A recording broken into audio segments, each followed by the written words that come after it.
upang mabigyan ng pangmatagalang tulong ang ating mga kababayang nais magbalik probinsya at makapagsimulang muli. Pinagtibay ni Pangulong Duterte ang Executive Order No. 114 o ang Balik Probinsya, Bagong Pag-asa Program. Go home to the province, they have the means of going back there. And there is a promise. What is really very important is we give them hope. Na-issue rin po kahapon ng ating Presidente ang Executive Order No. 114. Ito po ay yung sa Balik Probinsya, Bagong Pag-asa Program as a pillar of balanced regional development. Noong ika-20 ng Mayo, ang programa ay matagumpay na nakapagpauwi na ng mahigit 100 residente pabalik ng Leyte na inaasahang darami pa. At dahil nais agarang tugunan ang mga pangangailangan ng ating mga stranded na kababayan, ipinagpaliban muna ang rollout ng Balik Probinsya Bagong Pag-asa Program upang ihandog ng ating pamahalaan ang hatid tulong. I decided as a matter of strategy na isuspend muna ang ating rollouts for the Balik Probinsya Bagong Pag-asa to give way. Unahin natin kasi this was a very clear instruction from the President.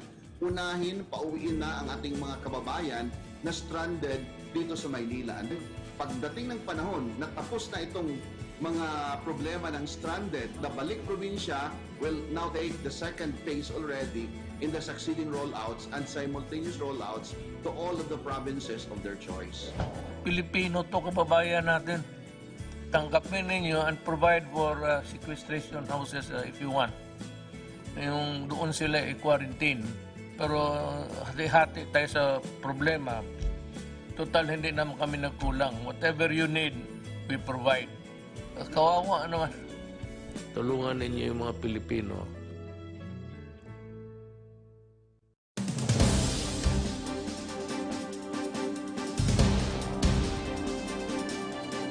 To our brave soldiers, I personally came here to thank you on behalf of the Filipino people for your undying service, especially during these trying times. As your Commander-in-Chief and as President of the Republic of the Philippines, I assure you that I will see to it that the truth will come out, be it in favor of the police or the military. Ang hiningi ko lang ang totoong nangyari. Rest assured that justice will be done to the family at sa mga tao dito sa ang mga trupa dito sa pulong.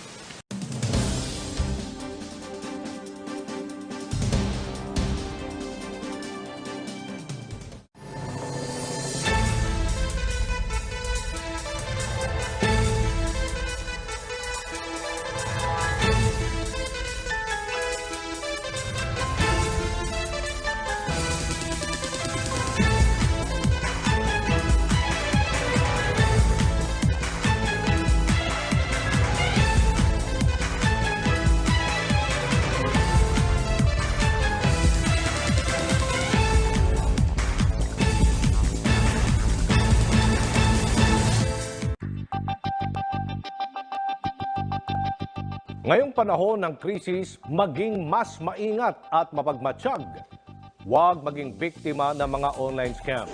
Huwag magbibigay ng personal na impormasyon at bank account number o password kahit kanino. Kung kayo'y makakatanggap ng tawag o email na humihingi ng mga ito, i-validate agad sa opisyal na hotline ng inyong bangko.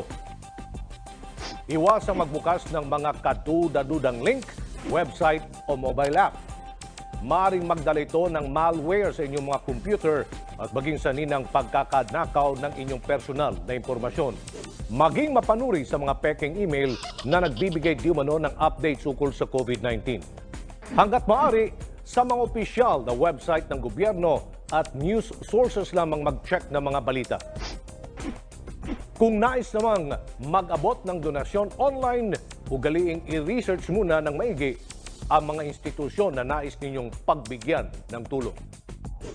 Kung sakali kayo'y makabasa o makatanggap ng mga kahinahinalang mensahe ipagbigay alam agad sa National Bureau of Investigation.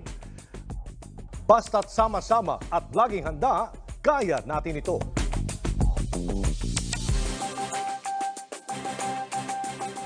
Disaster Watch. Kung may bagyo, ugaliing tandaan ang itinataas na rainfall warnings ng Pag-asa sa inyong lugar. Ang yellow warning ay nagbabadya ng malakas na pag-ulan at posibleng pagbaha sa inyong lugar. Ang orange warning ay senyalis ng malakas na pag-ulan at pagtaas ng tubig sa inyong lugar. Dapat maging alerto at handa sa posibilidad ng paglikas.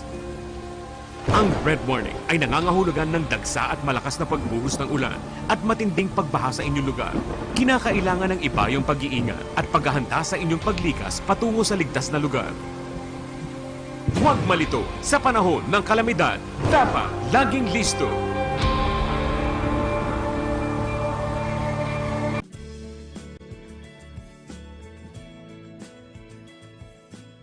Upang mabigyan ng pangmatagalang tulong ang ating mga kababayang nais magbalik probinsya at makapagsimulang muli, pinagtibay ni Pangulong Duterte ang Executive Order No. 114 o ang Balik Probinsya, Bagong Pag-asa Program. Go home to the province, they have the means of going back there. And there is a promise. What is really very important is we give them hope. Na-issue rin po kahapon ng ating Presidente ang Executive Order No. 114. Ito po ay yung sa Balik Probinsya, Bagong Pag-asa Program as a pillar of balanced regional development. Noong ika-20 ng Mayo, ang programa ay matagumpay na nakapagpauwi na ng mahigit 100 residente pabalik ng Leyte na inaasahang darami pa. At dahil nais agarang tugunan ang mga pangangailangan ng ating mga stranded na kababayan, ipinagpaliban muna ang rollout ng Balik Probinsya Bagong Pag-asa Program upang ihandog ng ating pamahalaan ang hatid tulong. I decided as a matter of strategy na isuspend muna ang ating rollouts for the Balik Probinsya Bagong Pag-asa to give way. Unahin natin kasi this was a very clear instruction from the President. Unahin, pauwiin na ang ating mga kababayan na stranded dito sa Maynila. And pagdating ng panahon na tapos na itong mga problema ng stranded, the Balik Probinsya will now take the second phase already in the succeeding rollouts and simultaneous rollouts to all of the provinces of their choice. Pilipino to kababayan natin. Tanggapin ninyo and provide for sequestration houses if you want. Yung doon sila i-quarantine. Pero hati-hati tayo sa problema. Total, hindi naman kami nagkulang. Whatever you need, we provide. Kawawa naman. Tulungan ninyo yung mga Pilipino.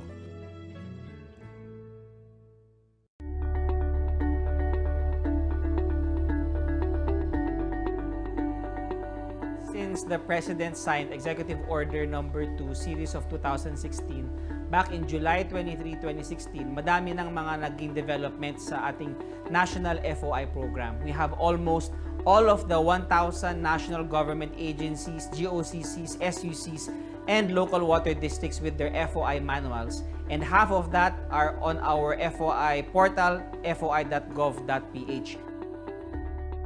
Meaning to say, ang mga kababayan natin can ask information from different government offices online or on paper-based.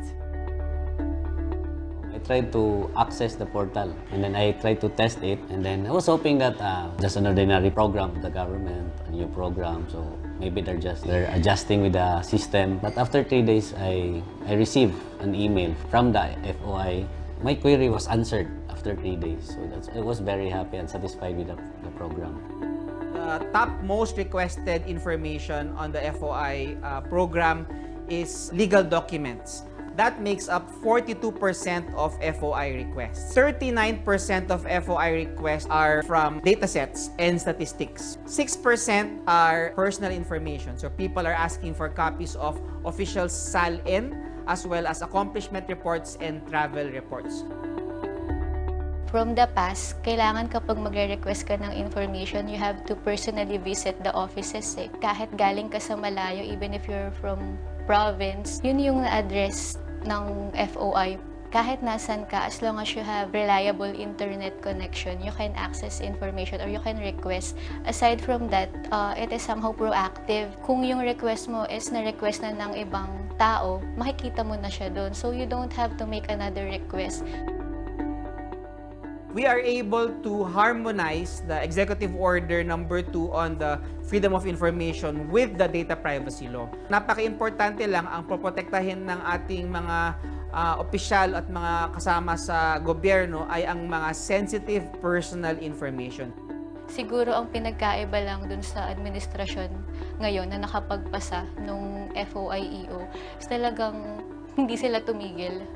Hindi sila tumigil hanggat hindi nila na ipapasa kasi alam nila na kailangan yun ng tao na hindi lang para i-practice ng tao kung paano nila gagamitin yung right to information, but because the administration knows that this FOIEO will empower the people to practice their right to know kasi yun yung magiging gateway din para mas makapag-participate sila sa decision making. It's a very successful program for me since I'm one of the first beneficiaries of the program, so I could attest of its efficacy and its efficiency. Ang FOI ay hindi lang para sa transparency. Hindi lang siya tool para labanan ang korupsyon and to maintain accountability in government. FOI is for knowledge, it's for information, it's for transparency, and it's for empowerment.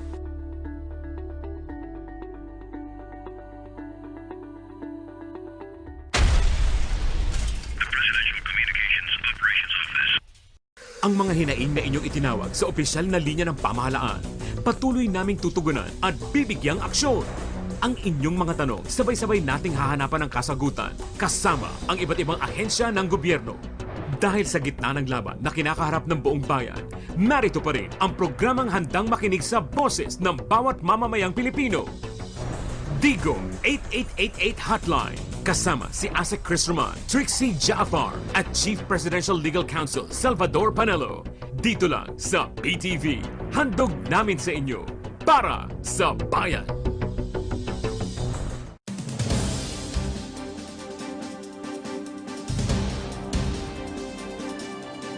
To our brave soldiers, I personally came here to thank you on behalf of the Filipino people for your undying service, especially during these trying times.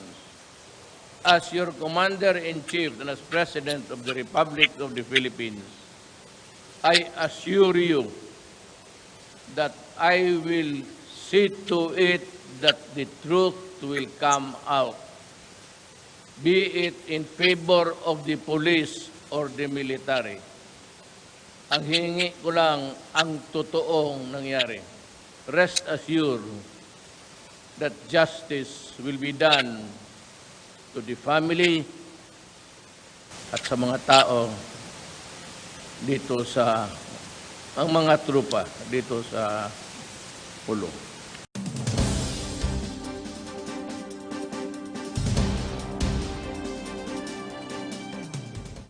Alamin ang guidelines na itinakda ng DepEd at CHED para sa academic year 2020-2021.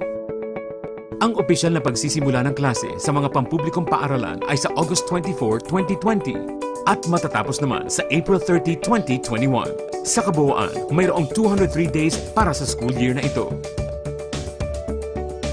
Mayroong iba't ibang learning options na ang inilatag para sa mga mag-aaral.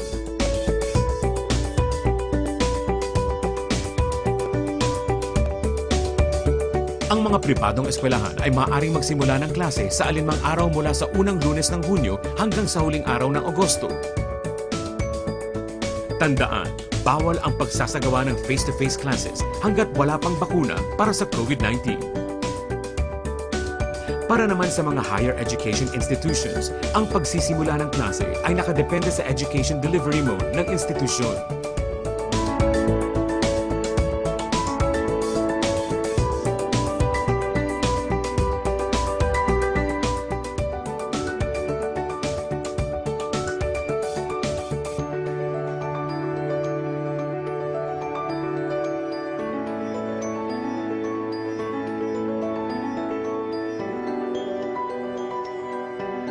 Para sa karagdagang impormasyon, bisitahin ang official website ng DepEd at SHED. Basta't sama-sama at laging handa, kaya natin to!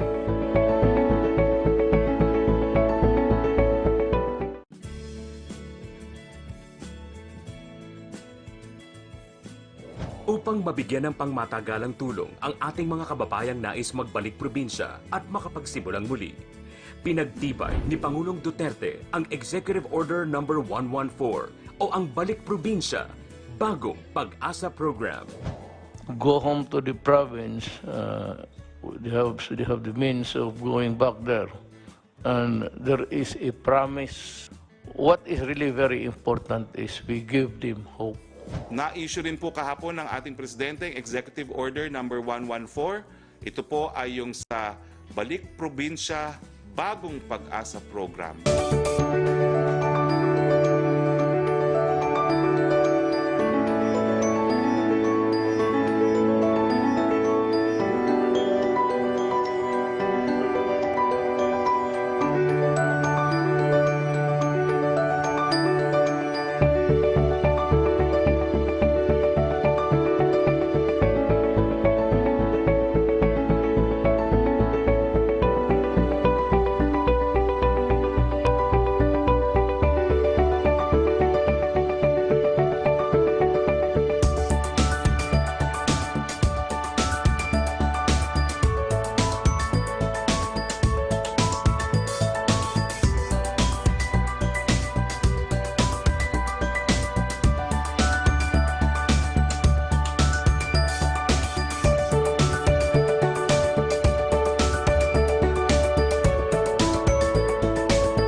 Kaya natin to. Kaya natin to. Nagbabalik po ang public briefing #LagingHandaPH. Silipin na po natin ang mga kaganapan sa Philippine Information Agency kasama si PSCOO Secretary Martin Andanar. Patuloy pa rin ang laban natin sa COVID-19. And together, we can beat the solusyon. B. Bawal walang mask. I. Sanitize sa mga kamay. Iwas hawak sa mga bagay. D. Dumistansya ng 1 metro. A. Alamin ang totoong impormasyon tungkol sa COVID-19. Protektahan natin ang sarili at mga mahal sa buhay. BIDA. Be the solution sa COVID-19.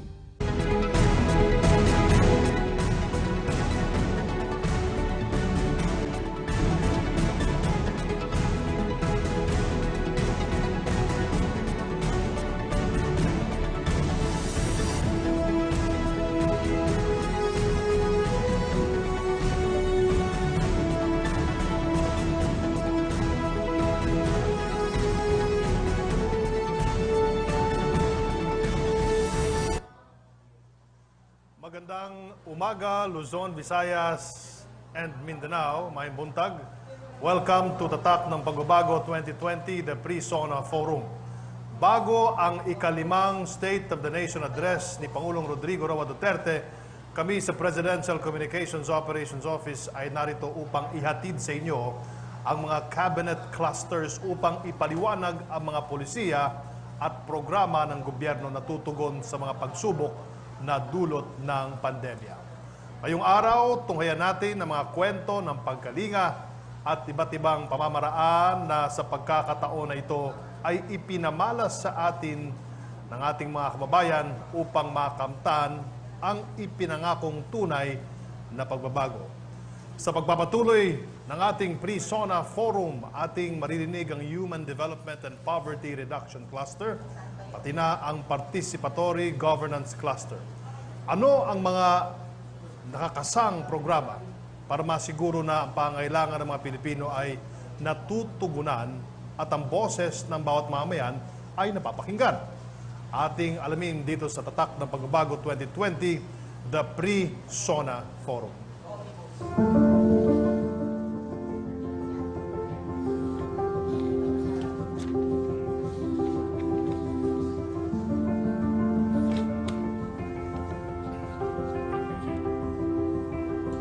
Sa pagbubukas ng taong 2020, kinaharap ng Pilipinas ang mga napakabigat na suliranin. Pinakamatindi na rito ang pandemya ng COVID-19 na nagbigay banta sa kalusugan at kaligtasan ng sambayanang Pilipino. Sa harap ng pagsubok, tayo'y nagkapit-bisig at nagbayanihan para sa ikagagalingin ng lahat. Sa pangunguna ni Pangulong Rodrigo Roa Duterte, puspusan ang paghahatid ng tulong at serbisyo ng pamahalaan sa mga mamamayan sa gitna ng dinaranas na public health emergency. Ang maagap at masigasig na pagtugon sa mga pangangailangan ng taong bayan ay patunay ng pagkalinga at pagmamalasakit ng Administrasyong Duterte sa bawat Pilipino, sa loob at labas man ng bansa. Bilang paghahanda para sa State of the Nation Address ni Pangulong Duterte, muling inihahandog ng Cabinet Clusters ang Tatak ng Pagbabago 2020, the Pre-SONA Forums. Sa pagkakataong ito, haharap sa sambayanan ng 6 na Cabinet Clusters upang ihatid ang mga tamang impormasyon at iulat ang katotohanan tungkol sa kalagayan ng ating bansa. Bitbit ang temang patunay ng pagkalinga. Layunin nitong sugpuin ang paglaganap ng fake news at disinformation. Sa unang bahagi ng Pre-SONA Forums, nariyan ang Economic Development Cluster na nagsusulong sa pambansang hangarin na muling umangat, bumangon at lumago ang ekonomiya sa pagkakalugmok sa sangasangang krisis na idinulot ng COVID-19. Kasama rin ang Infrastructure Cluster na pinapausbong ang infrastruktura sa bawat sulok ng bansa upang mapaunlad at mapabuti ang kalagayan ng mamamayang Pilipino. Sa ikalawang bahagi, nariyan ang Human Development and Poverty Reduction Cluster na nangangalaga sa interes ng mga maralitang Pilipino at umaagapay sa mga pangangailangan ng taong bayan sa usapin ng kalusugan, kabuhayan, edukasyon at iba pang mga serbisyo. Kasama rin ang Participatory Governance Cluster na itinataguyod ng isang transparent, responsive at people-centric na gobyerno para sa mas mabilis at epektibong paghatid ng serbisyo sa mga tao. Sa pangatlo at pinakahuling bahagi naman, nariyan ang Security, Justice and Peace Cluster na prioridad ang pagpapanatili ng kaayusan, seguridad at kapayapaan sa mga komunidad. Kasama rin ang Climate Change Adaptation, Mitigation and Disaster Risk Reduction Cluster na pinapahusay ang kahandaan at katatagan ng mga komunidad laban sa mga kalamidad at sakuna habang pinapaigting ang pagpapatupad ng mga pulisiyang poprotekta sa kalikasan. Sa 4 na taong pagsisikap ng Administrasyong Duterte na maisulong ang tunay na pagbabago, marami na tayong nakamit na mga tagumpay.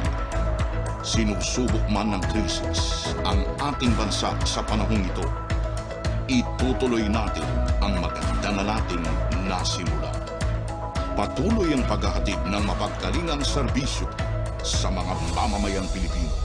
Sama-sama, iaangat natin ang bansa. Sabay-sabay, haharapin natin ang mas magandang umaga.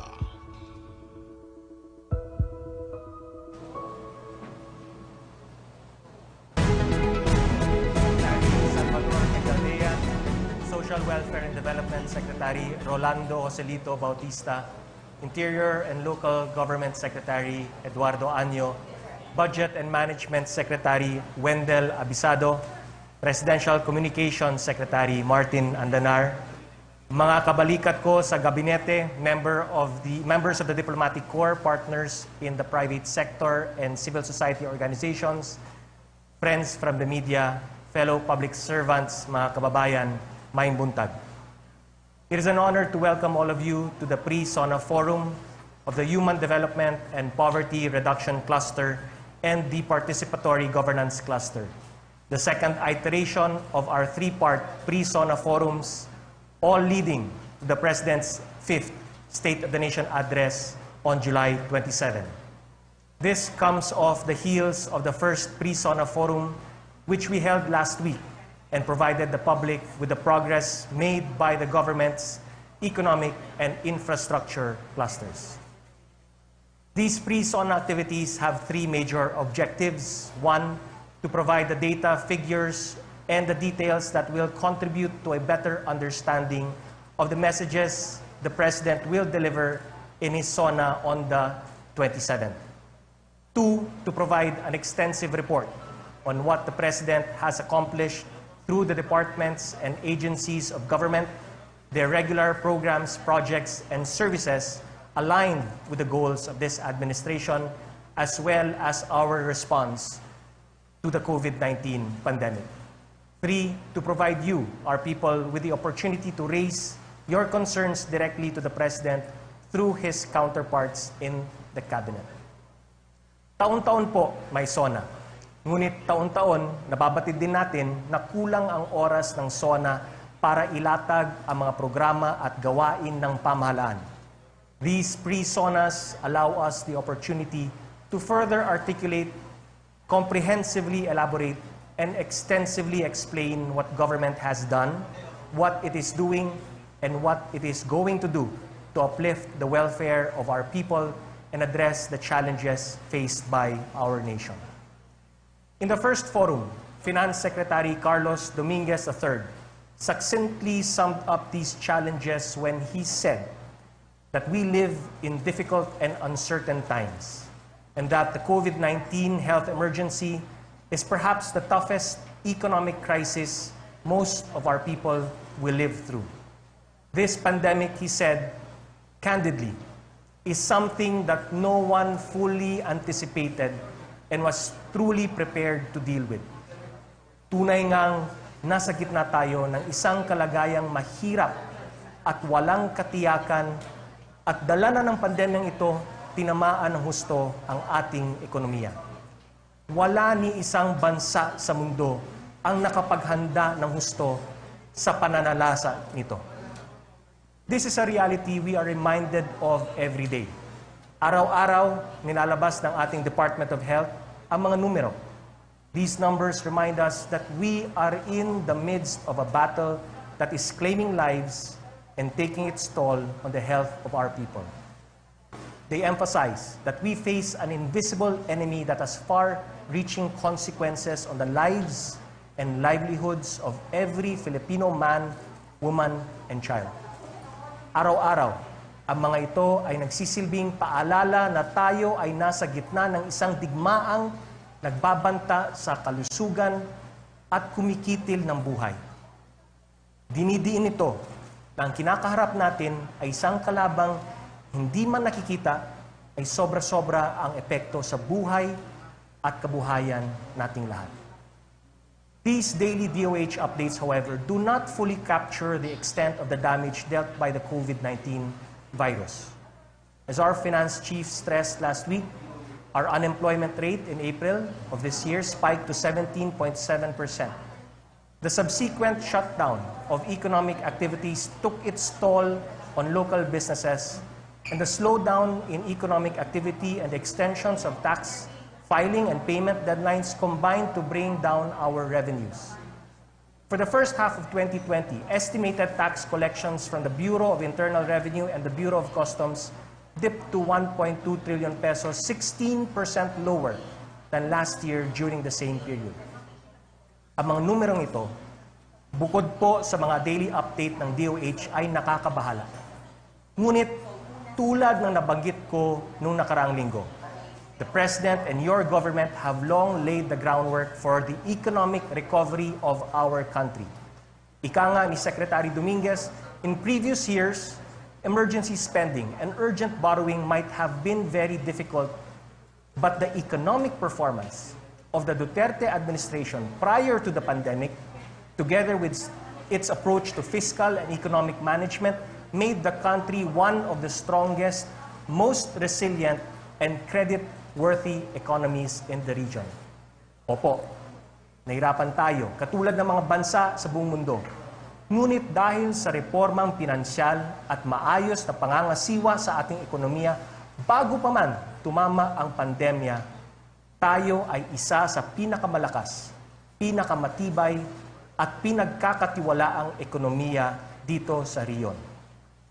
Mga kababayan, hirap man tayo ngayon. May mga senyalis din na lumalaban at bumabangon ang ekonomiya. Tumaas po ng 4.4% ang mga koleksyon ng customs, evidence of increasing economic activity.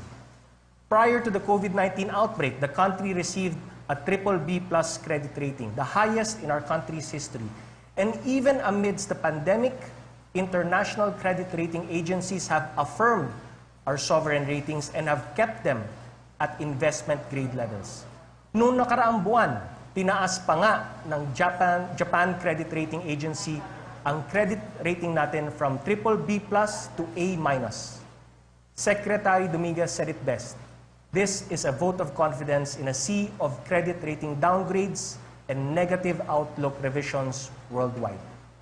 If the economic and infrastructure clusters gave us assurances of our economy's ability to rise above the challenges ahead, today, the human development and poverty reduction and participatory governance clusters will provide us information with regard to the steps government will be taking to provide the country's most vulnerable sectors with the social protection necessary to survive and thrive in the months ahead.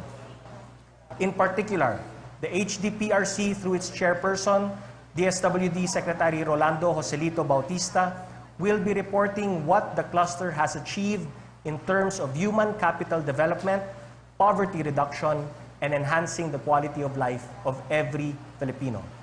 Aside from the regular projects, activities, and programs that make up the HDPRC roadmap, Secretary Bautista will also present the cluster's accomplishments under the COVID-19 Adjustment Measures Program, the Social Amelioration Program, and similar programs aimed at mitigating the impact of the COVID-19 pandemic.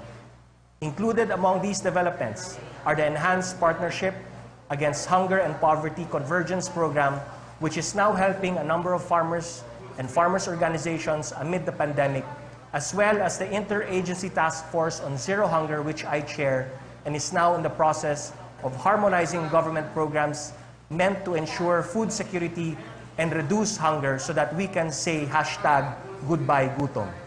Kasama sa mga bagong programa ng gobyerno ang Enhanced Partnership Against Hunger and Poverty or EPAP na siyang tumutulay sa mga magsasaka at mangingisda sa merkado na tumutugon sa hamon ng pandemya kasama ang Interagency Task Force on Zero Hunger ng ating pinangangasiwaan.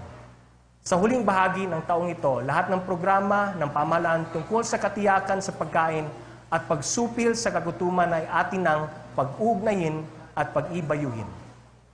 The Participatory Governance Cluster, on the other hand, through its co-chairpersons, DILG Secretary Eduardo Anyo and DBM Secretary Wendell Abisado, will share the accomplishments and milestones of the cluster's member agencies towards the enhancement of citizen participation in government processes by strategies that transform the public from mere observers to genuine partners of government. It should be stressed that this cluster has also been instrumental in our fight against the pandemic through first, the development of the National Action Plan against COVID-19 And second, in its efforts to ensure that funds given to agencies and LGUs for COVID-19 response are properly utilized and its reporting mechanisms for these are in place. Didiinan ko lang. Ang participatory and governance cluster sa ilalim ng pangangasiwa ni Secretary Anyo at Secretary Abisado ang siyang naging susi ng agresibo nating pagsuong sa laban ng bansa kontra COVID-19. Following the presentation of these clusters, an open forum will follow to afford you the opportunities to direct your questions at the concerned department agencies, secretaries, and heads of agencies. Before I wrap up, allow me to extend my sincerest gratitude and congratulations to our partners who made today's Pre-SONA Forum possible: the Human Development and Poverty Reduction Cluster, the Participatory Governance Cluster, the Presidential Communications Operations Office, the Office of the Executive Secretary, and my fellow workers in the Office of the President. Mga kababayan, kapag sama-sama, kaya nating umahon. Sa tulong ng Diyos at sa magkaisang aksyon, tayo ay babangon. Maraming salamat po. Maraming salamat, Cabinet Secretary Carlo Nograles. Ang ating pre-SONA ngayong araw, katulad ng ating pre-SONA noong nakarang linggo.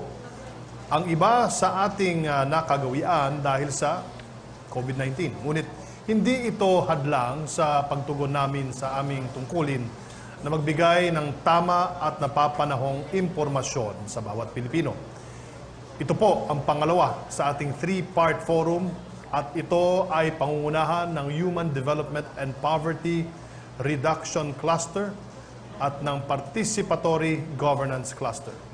Sa mga nakalipas na buwan, tunay na sinubok po ang cluster na ito. Paano nga ba natin tinutugunan ang hamon na dulot ng COVID-19 pandemic at sa paanong paraan natin ito mapagtatagumpayan ng sama-sama?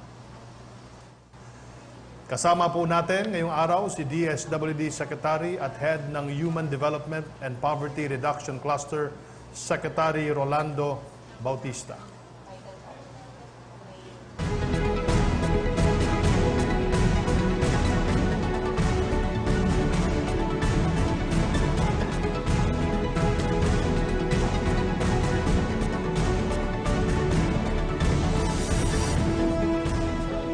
Chairperson, Secretary of the Interior and Local Government Eduardo Anyo, Secretary of Budget and Management Wendell Avisado, my fellow Cabinet Secretaries, members of the HDPRC, our friends in media, our dear beneficiaries, to our kababayans, Assalamualaikum warahmatullahi ta'ala wa barakatuhu. Magandang umaga sa ating lahat. 4 years into gearing towards bringing down the poverty rate to 14%, the country faced unforeseen challenges caused by the eruption of the Taal volcano and the global outbreak of the COVID-19.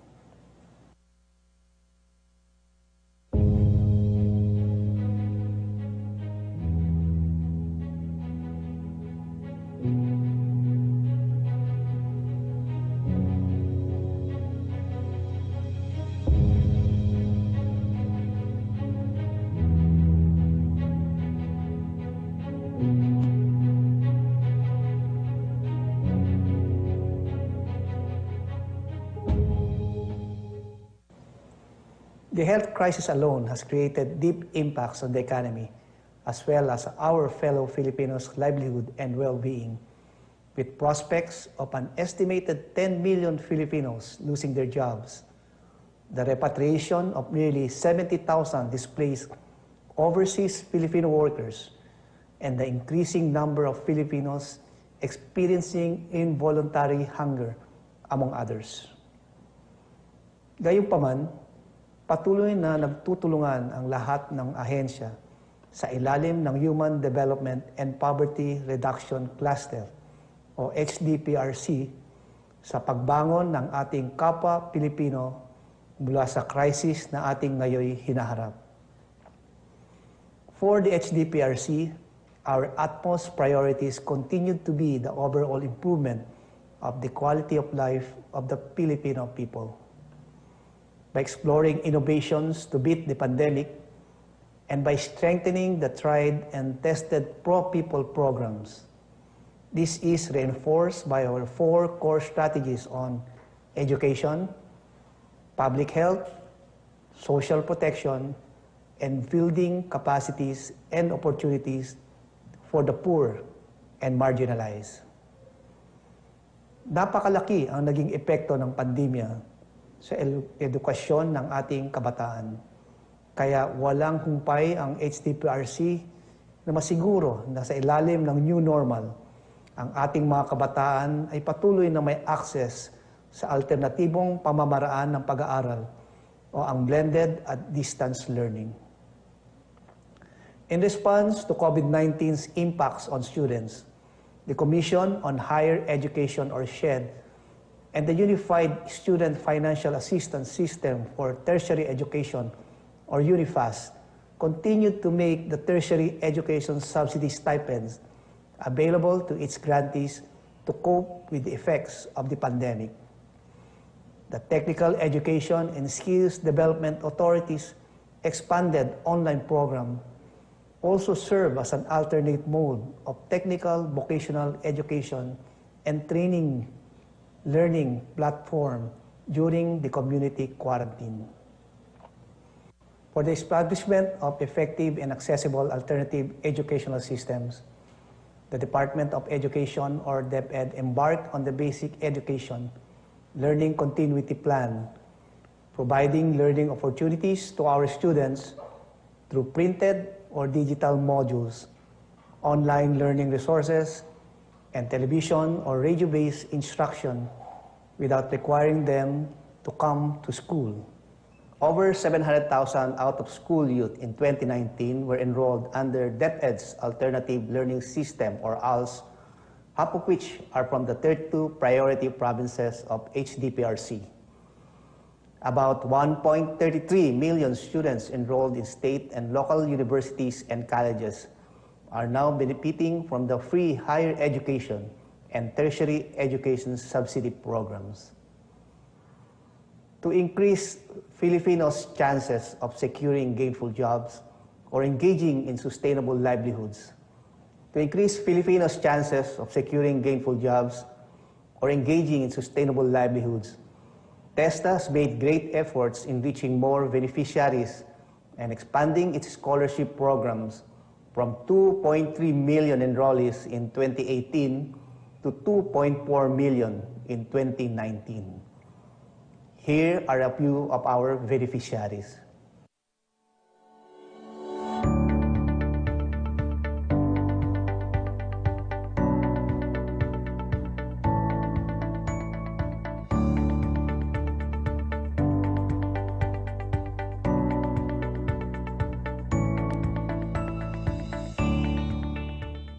Sa panahon ng pandemya, ang pinakamahalagang tungkulin ng HDPRC ay magarantya na nasa maayos na kalusugan ng ating mamayan at sila ay may akses sa abot-kayang serbisyong pangkalusugan.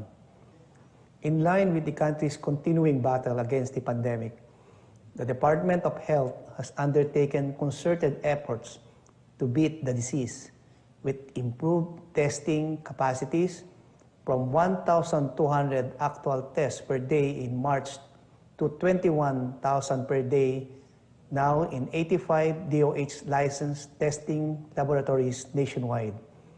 Nearly 18,000 dedicated beds for COVID-19, around 18,000 health personnel deployed to health facilities needing augmentation, and continuous distribution of personal protective equipment or PPEs and other essential medical equipment for our frontliners.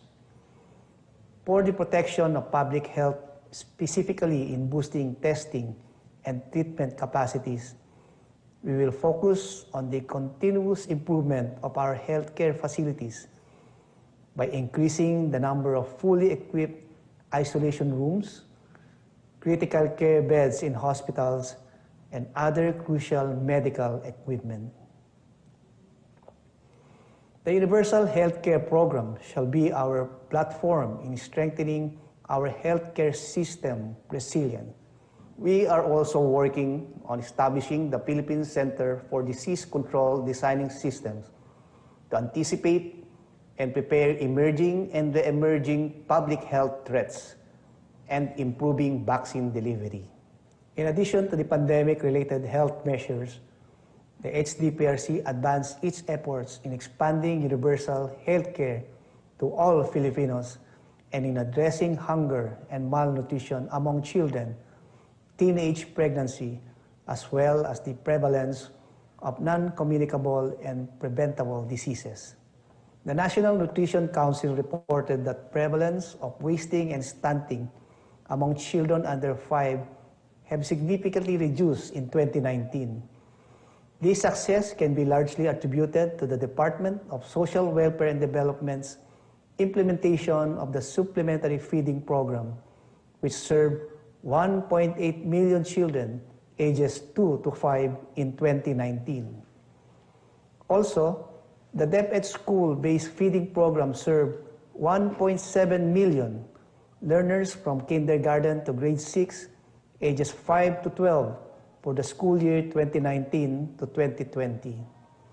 Under the Adolescent Health and Development, or AHD program of the Commission on Population and Development, or POPCOM, over 170,000 empowered adolescents in 2019 were equipped with knowledge and life skills to prevent early pregnancy, early marriage, and repeat pregnancy. Under the expanded program for immunization, the DOH reported that 69% or 1.5 million of children have been fully immunized in 2019.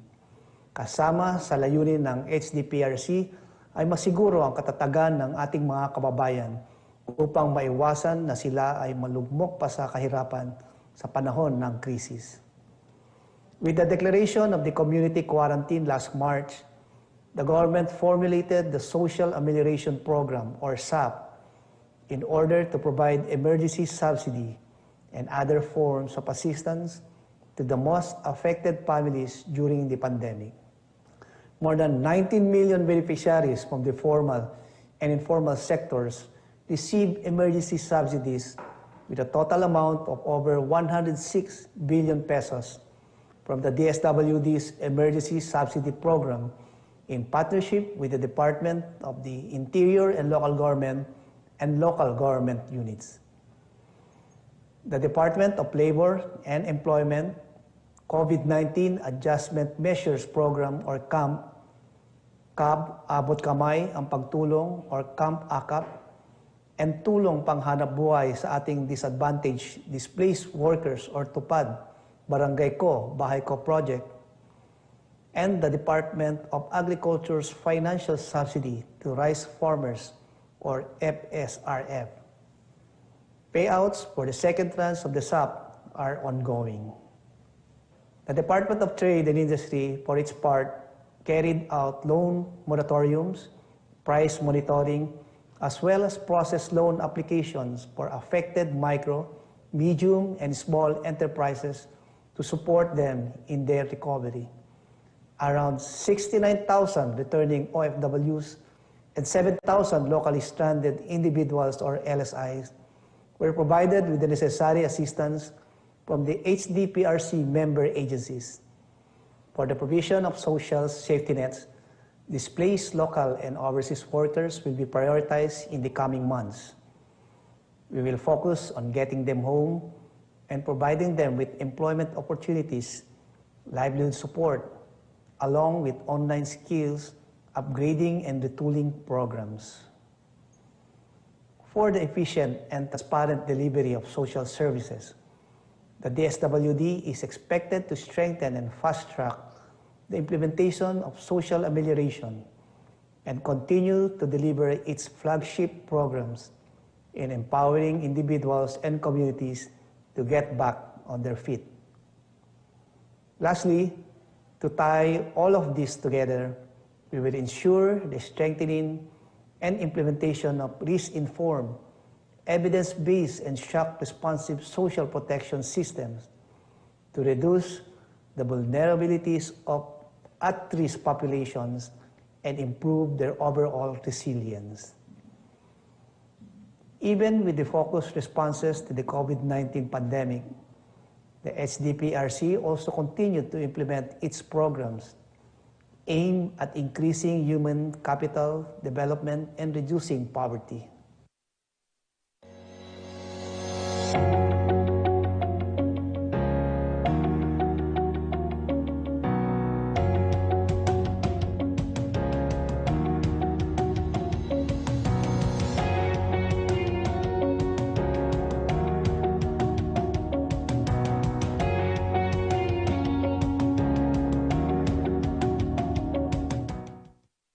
The DSWD's commitment to improving the poor's quality of life was clearly reflected by the increased budget for the Pantawid Pamilyang Pilipino Program, or PORPIS, from 89 billion pesos in 2018 and in 2019 to 109 billion pesos in 2020 to cover the higher monthly educational and health cash grants pursuant to the PORPIS Act. Complementary to the PORPIS, the Calahisid's National Community-Driven Development Program has empowered more than 19,000 barangays with improved access to basic services and better local governance in 2019. Under the Philippine Program Against Child Labor, President Duterte signed EO number 92, Series of 2020, institutionalizing the National Council Against Child Labor. This led to stronger implementation of the program, consequently removing 2,000 children from child labor, while providing livelihood assistance to more than 2,400 parents of child labor. It's 12 hours. More poor senior citizens in 2020 are receiving regular grants from the Social Pension for Indigent Senior Citizens Program. From only 1.4 million beneficiaries in 2011, the program's coverage significantly increased to around 3.6 million in 2020, representing 43% or merely half of the 8.3 million elderly population in the country. The DSWD, through the Assistance to Individuals in Crisis Situation, or AICS, also extended immediate support to 3.1 million individuals in crisis situations caused by illness, death of a family member, natural and man-made calamities, among others, from July 2016 to June 2020. And as part of its mandate in the National Disaster Risk Reduction and Management Council, or NDRMC, we have provided assistance to disaster relief operations, which included assistance to sustain their basic food and shelter needs to around 3 million households from July 2016 to March 2020. As part of its effort to provide full, decent, and productive employment for Filipinos, the DOLE Integrated Livelihood Program, or Kabuhayan Program, provided livelihood grants to over 40,000 beneficiaries. Since 2019, the Department of Agriculture Special Area for Agricultural Development Program, or SAAD, has provided 683 livelihood projects covering nearly 28,000 individuals and over 800 farmer group beneficiaries. Under the care and guide for stability of TESDA, around 46,000 marginalized individuals, which include former rebels, drug dependents or surrenderies, indigenous peoples, were provided with skills training and employment opportunities to help them become productive members of mainstream society. About 122 shared facilities of DTI have also been established nationwide, helping communities in livelihood training and in the processing and product development. These facilities have been crucial in also assisting the 700 household beneficiaries of the DSWD's Sustainable Livelihood Program. Patuloy din ang suporta ng HDPRC para sa ating mga magsasaka at mangingisda upang masiguro na sila ay may access sa credit, kapital at iba pang serbisyo.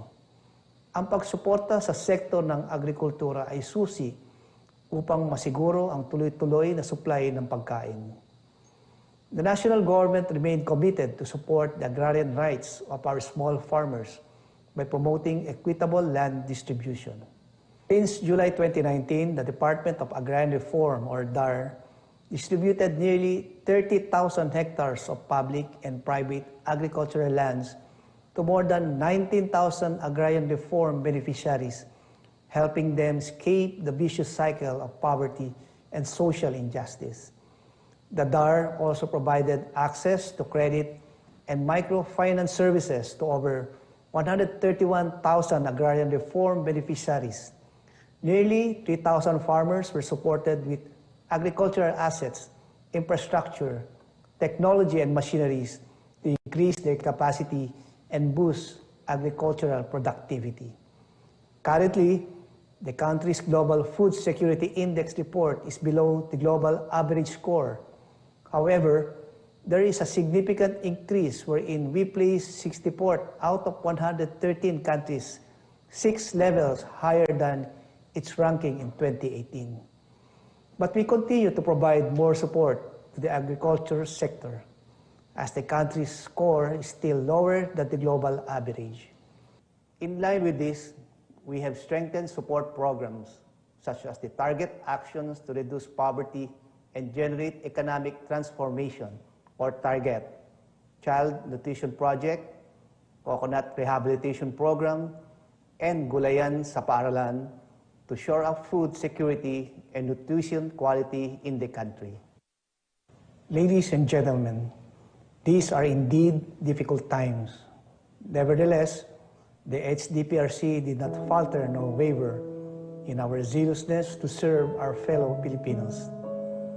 Nais naming iparating sa ating mga kababayan, pati rin sa ating mga beneficiaries, na patuloy ang pagpapatupad at pagpapatibay ng mapagkalingang programang ikagiginhawa at ikakatatag ng ating mga kababayan sa panahon ng pandemyang ito. To my fellow HDPRC members, let us continue to work together and remain relentless in our objectives to build a stronger nation with empowered citizens.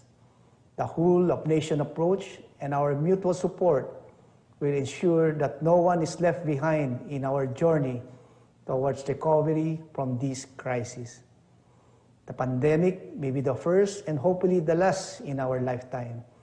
So it is our fervent hope that our solidarity as a nation during these challenging times go down in history and reverberate in the future generations. Shukran, maraming salamat po. Mabuhay ang Republika ng Pilipinas. Maraming salamat, Secretary Rolly Bautista, at maraming salamat po sa lahat ng ating mga frontliners na bumubuo sa inyong cluster. Tunay na kagitingan ang inyong ipinakita upang masiguro na nagagampanan natin ang ating tungkulin bilang mga lingkod bayan. Ang pagsiguro na ang pangailangan ng taong bayan ay naririnig at ang bawat boses ay natutugunan ay malaga para sa isang demokrasya. Ipinangako ni Pangulong Rodrigo Roa Duterte ang isang gobyernong may puso at marunong makinig. Ano nga ba ang mga natugunan na at mga methodology ng ating gobyerno upang malapit ang ating administrasyon sa publiko? Ating alamin sa Participatory Governance Cluster na pinangungunahan nila DILG Secretary Eduardo Anyo at Budget Secretary Wendell Abisado.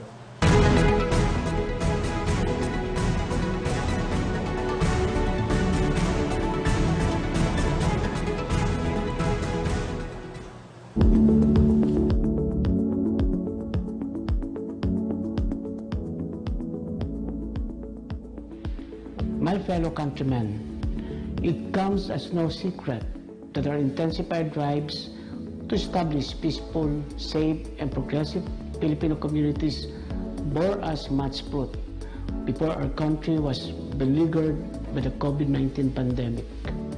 Illegal drug personalities, criminals, armed communist rebels, terrorists, and violent extremists quake in their boots because of our iron-willed crackdown on the lawless. They paid the consequences, but were also given hope to be restored. So I thank you, our Filipino people, for serving as our eyes and ears on the ground and for reporting questionable and criminal behavior through our emergency hotline 911. Gamit ang hotline 8888 at People's Law Enforcement Board, unti-unti natin naituwid ang mga baluktot sa sistema at napanagot ang mga tiwaling kawani ng pamahalaan. Moreover, by speaking out freely during our public consultations last year, you helped our local government units craft policies, projects, and programs tailored to fit the needs of the people. The online Talakayan series is also available for open discussions of development and government planning. You also help us monitor the progress of our local infrastructure and development projects by using our Development Life app and Citizen Satisfaction Index system. Thanks to you, good governance and public service delivery became more transparent, efficient, and people-centric. At dahil sa inyong pakikilahok sa advokasya ng mga ahensya ng pamahalaang nangangasiwa sa kanilang kapakanan, ay mas nabigyan boses ang mga kabataan, kababaihan, at mga kapatid nating Muslim. And in safeguarding the environment, your active engagement likewise help us ensure that tourist spots like Boracay, El Nido, Siargao, and Manila Bay remain ecologically healthy and sustainable. Traffic decongestion would also be difficult without your reports on road obstructions. All these successes led to laudable trust and approval ratings in the year 2019 and highly raised our hopes and aims for 2020. But scarcely have we made headways in our 2020 goals. Formidable disasters and a public health crisis not only destroyed much of our plans for the year, but more importantly, demolished our normal way of life. Sa ngayon, naharap tayo sa pandemyang hindi basta nagagapi, sapagkat hindi natin nakikita ang kalaban. It walks among us, lives among us, and even follows us into our homes. Sumabay rin dito ang problema sa food security, water shortage, at maging ang iba pang mga banta sa kapayapaan, kaligtasan, at seguridad ay nagsanga na rin. And in the midst of all these problems, poverty, joblessness, and an economic slump have pushed us into a humanitarian crisis difficult to resolve. Yet, despite all these present challenges and dangers, we saw the strength of the Filipino Bayanihan spirit shine through. Volunteers manned health checkpoints and isolation centers, cook food for the less fortunate, pack PPEs for frontliners, and open their homes for those who had nowhere to go. Indeed, your generosity is awe-inspiring and laudable to witness. I also salute all our medical practitioners, uniform services, cooks and service crews, couriers and delivery personnel, and all the frontliners who continue to hold the line for our country's survival. We truly have no shortage of heroes. And while the government is doing its best to fight COVID-19, we likewise admit that we cannot untangle this mess alone. Thus, we want to thank you for filling in the gaps and helping us patch up the problems we have encountered thus far. Indeed, these overwhelming circumstances will only relent once a vaccine or cure is fully developed. Thus, a whole-of-nation approach is our key to containing this pandemic. We strongly believe that the most successful solutions to any problem, COVID-19 or otherwise, are those which have the strong support of citizens. In fact, the Participatory Governance Cabinet Cluster has just released a resolution affirming our commitment to integrate citizen engagement in delivering public goods and services. Kaya naman, hinihingi namin ang inyong pangunawa, pagtulong at pakikibahagi habang patuloy ang ating Pangulong Rodrigo Roa Duterte, ang pamahalaang nasyonal at mga lokal na pamahalaan sa paglaban ng pandemya. Help us ensure participative and effective governance as we undertake to implement the National Action Plan for COVID-19. Join us in our contact tracing efforts as we detect, isolate, treat, and reintegrate COVID-19 patients. Tulungan ninyo kaming magpatayo at magpatakbo ng mga hospital, isolation units, at testing centers habang isinasagawa ng pamahalaan ang expanded targeted mass testing sa mga posible pang tamaan ng sakit. Moreover, I ask those with more to continue sharing your blessings to struggling Filipinos and to help us think of ways to quickly and safely return our locally stranded individuals and repatriated overseas Filipinos back to their families.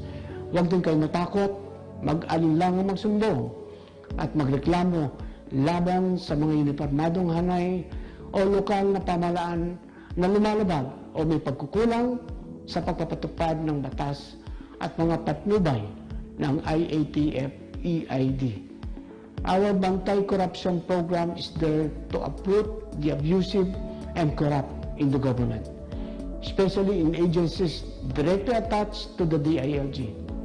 Meanwhile, we at the national government, the department, and other partner agencies, including the Philippine National Police, are here to take action on your grievances. And we assure you that we, including our LGUs and barangays, will be transparent and accountable in every decision and action we take. Only by working together can we ensure the continued integrity and excellence of our institutions. Moreover, report fake news propagators, market abusers, domestic violence perpetrators, and other questionable behavior, as these peace spoilers threaten to unravel the progress of our COVID-19 response measures. And further, as we bring a harmonious resolution to armed conflict in the country, support programs like the C4 Peace, RCSP, COCPD, ECLIP, and PCBEI, because this highlights good and participative governance as well as economic development in ushering an era of peace and security in the Philippines. At ngayon, batas na ang anti-terrorism law. Mas magiging mahimbing ang mga gabi dahil alam natin ligtas ang ating mga anak laban sa mga nagbabadyang nakawin ang kanilang kinabukasan. Our children deserve to be raised in safe and secure communities, so let us build them an environment where they feel free to dream and aim for a better future. And now that we are gradually reopening our country to trade, industry, and public transportation, we ask our private sector friends to support our Balik Probinsya program by investing in the provinces and providing opportunities for locals. Together, let us inspire countryside development and empower our local government units to create a brighter future ahead. Mga kababayan, ang landas natin ngayon ay puno ng mga matitinding pagsubok, and we cannot remain stagnant for too long. neither can we afford to have a second wave of COVID-19 infections. Truth be told, our situation feels like walking across a tight rope.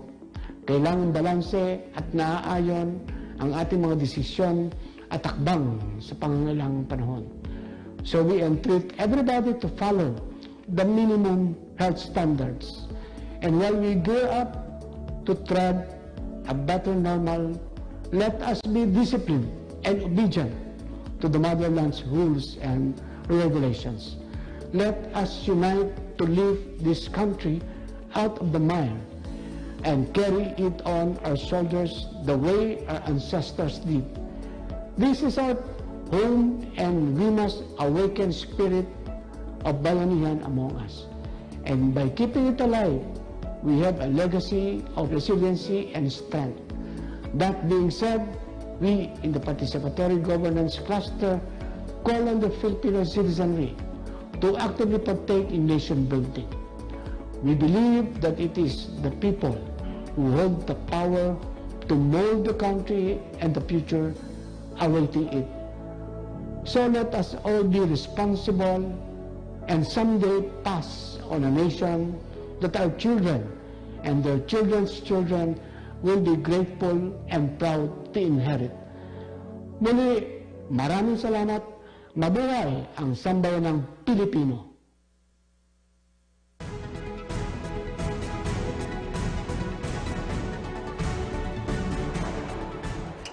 To my fellow cabinet members, colleagues from national government agencies and local government units, civil society organizations, people's organizations, the academe, business sector, media, development partners, and to my fellow Filipinos who are watching us today, magandang hapon po sa inyong lahat.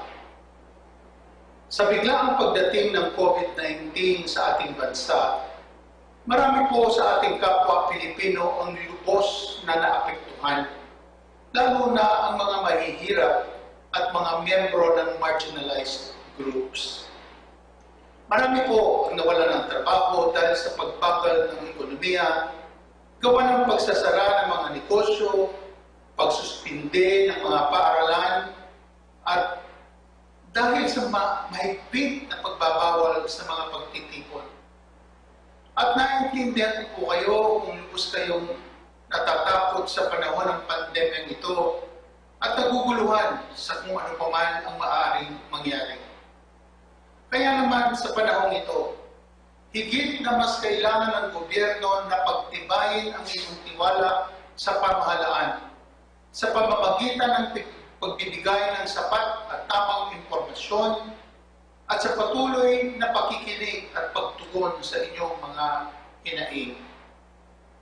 Kinakailangan ding palakasin ang kapasidad ng mga lokal na pamahalaan upang tuluyan nating masugpo ang COVID-19 pandemic.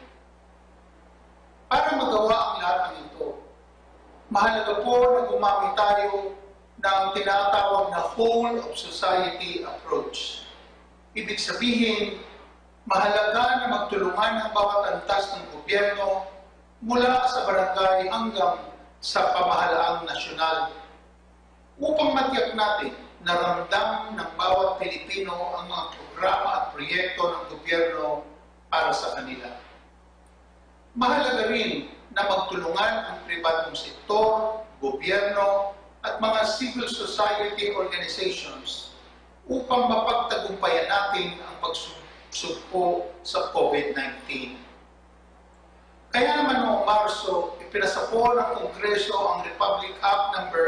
11469 o ang Bayanihan to Heal as One Act at binigyan ng ating Pangulong Rodrigo Roa Duterte ng kapangyarihan na gumamit ng temporary emergency measures upang tugunan ang health emergency, iwasan ang malalang epekto nito at masuportahan ang pangangailangan ng taong bayan.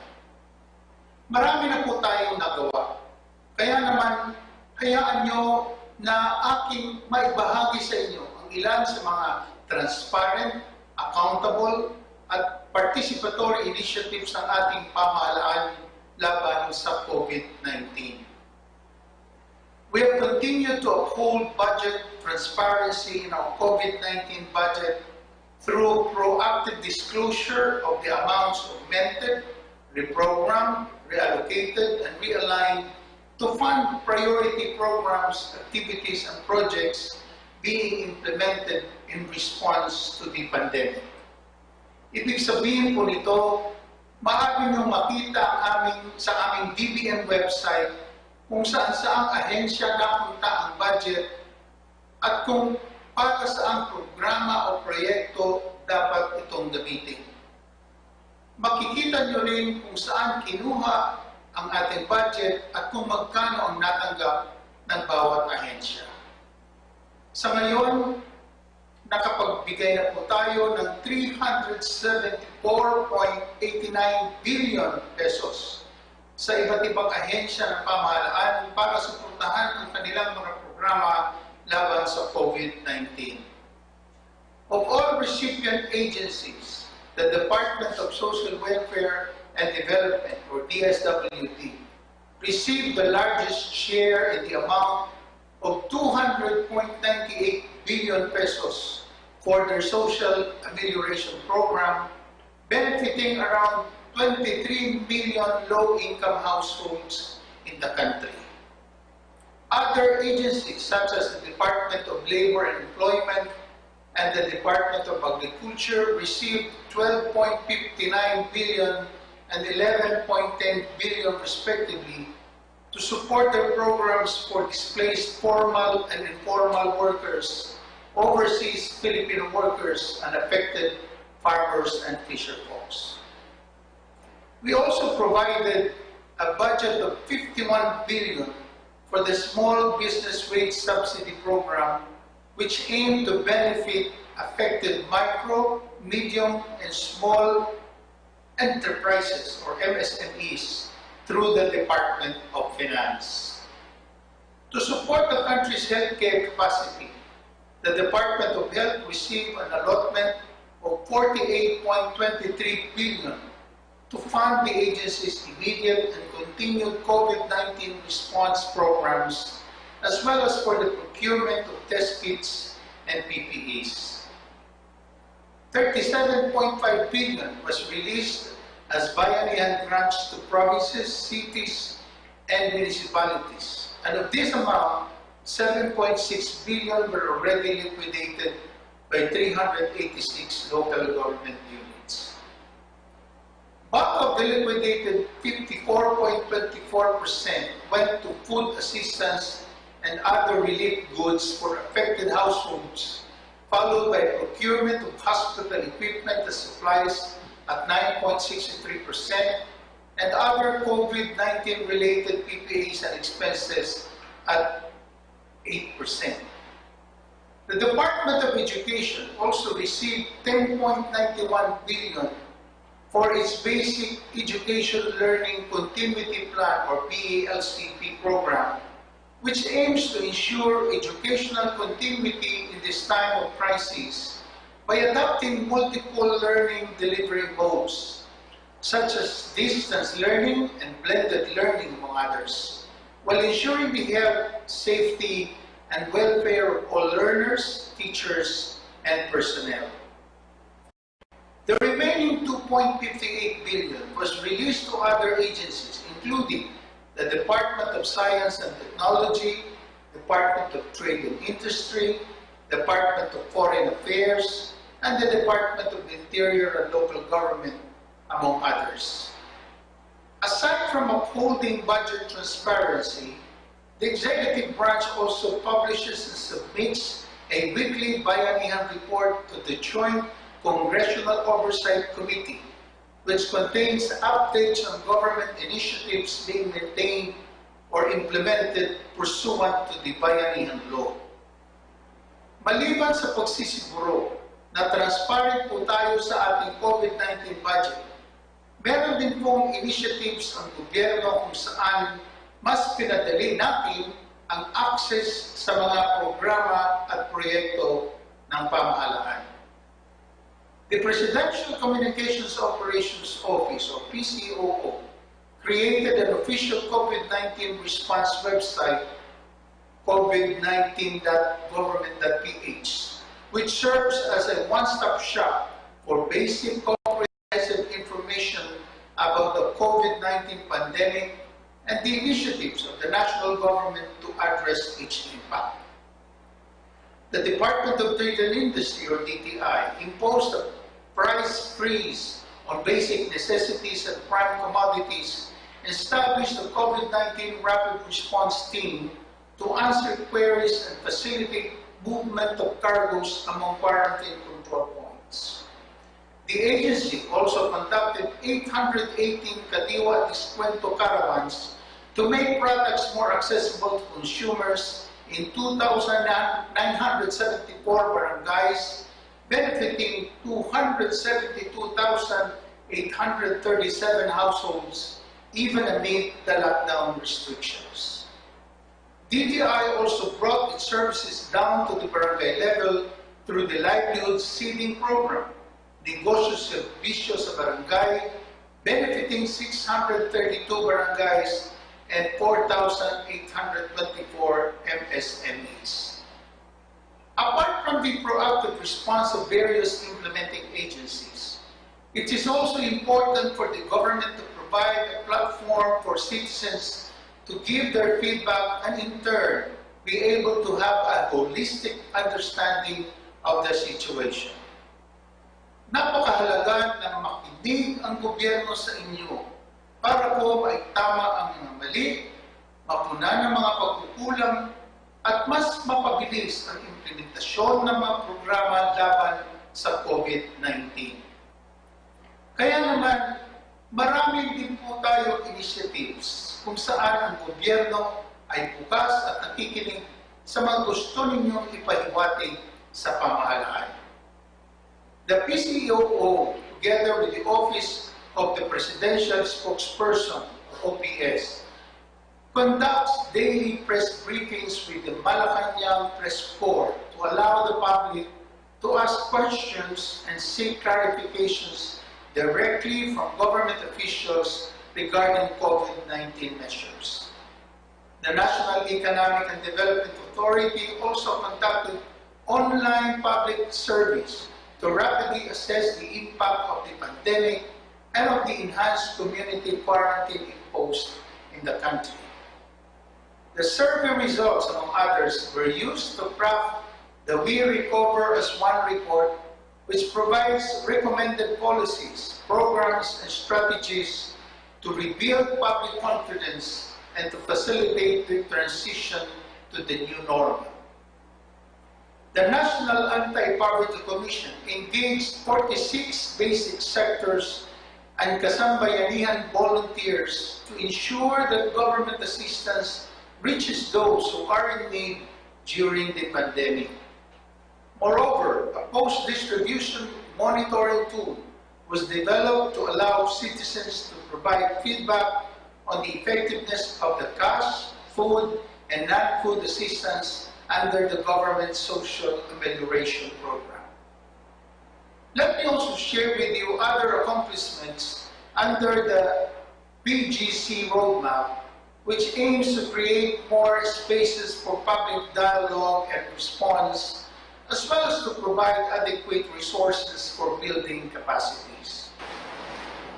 The government pushed transparency and citizen engagement to its peak through the Freedom of Information Program, where more than 22,843 requests from the public were submitted. Out of all these requests, 49%, or 11,162, were completely acted upon as of May 2020. There were also efforts to localize the FOI program, and as of date, about 25 local government units have already passed their local FOI ordinances. On another front, our participatory governance initiatives are also making waves at the international level.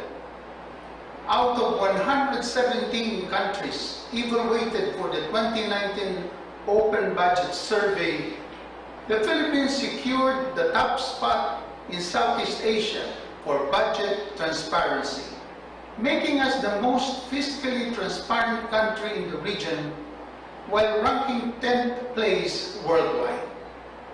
This implies that we were able to make budget information publicly available in a comprehensive and timely manner through the publication of all 8 key budget documents, such as the enacted budget and the citizens' budget, among others.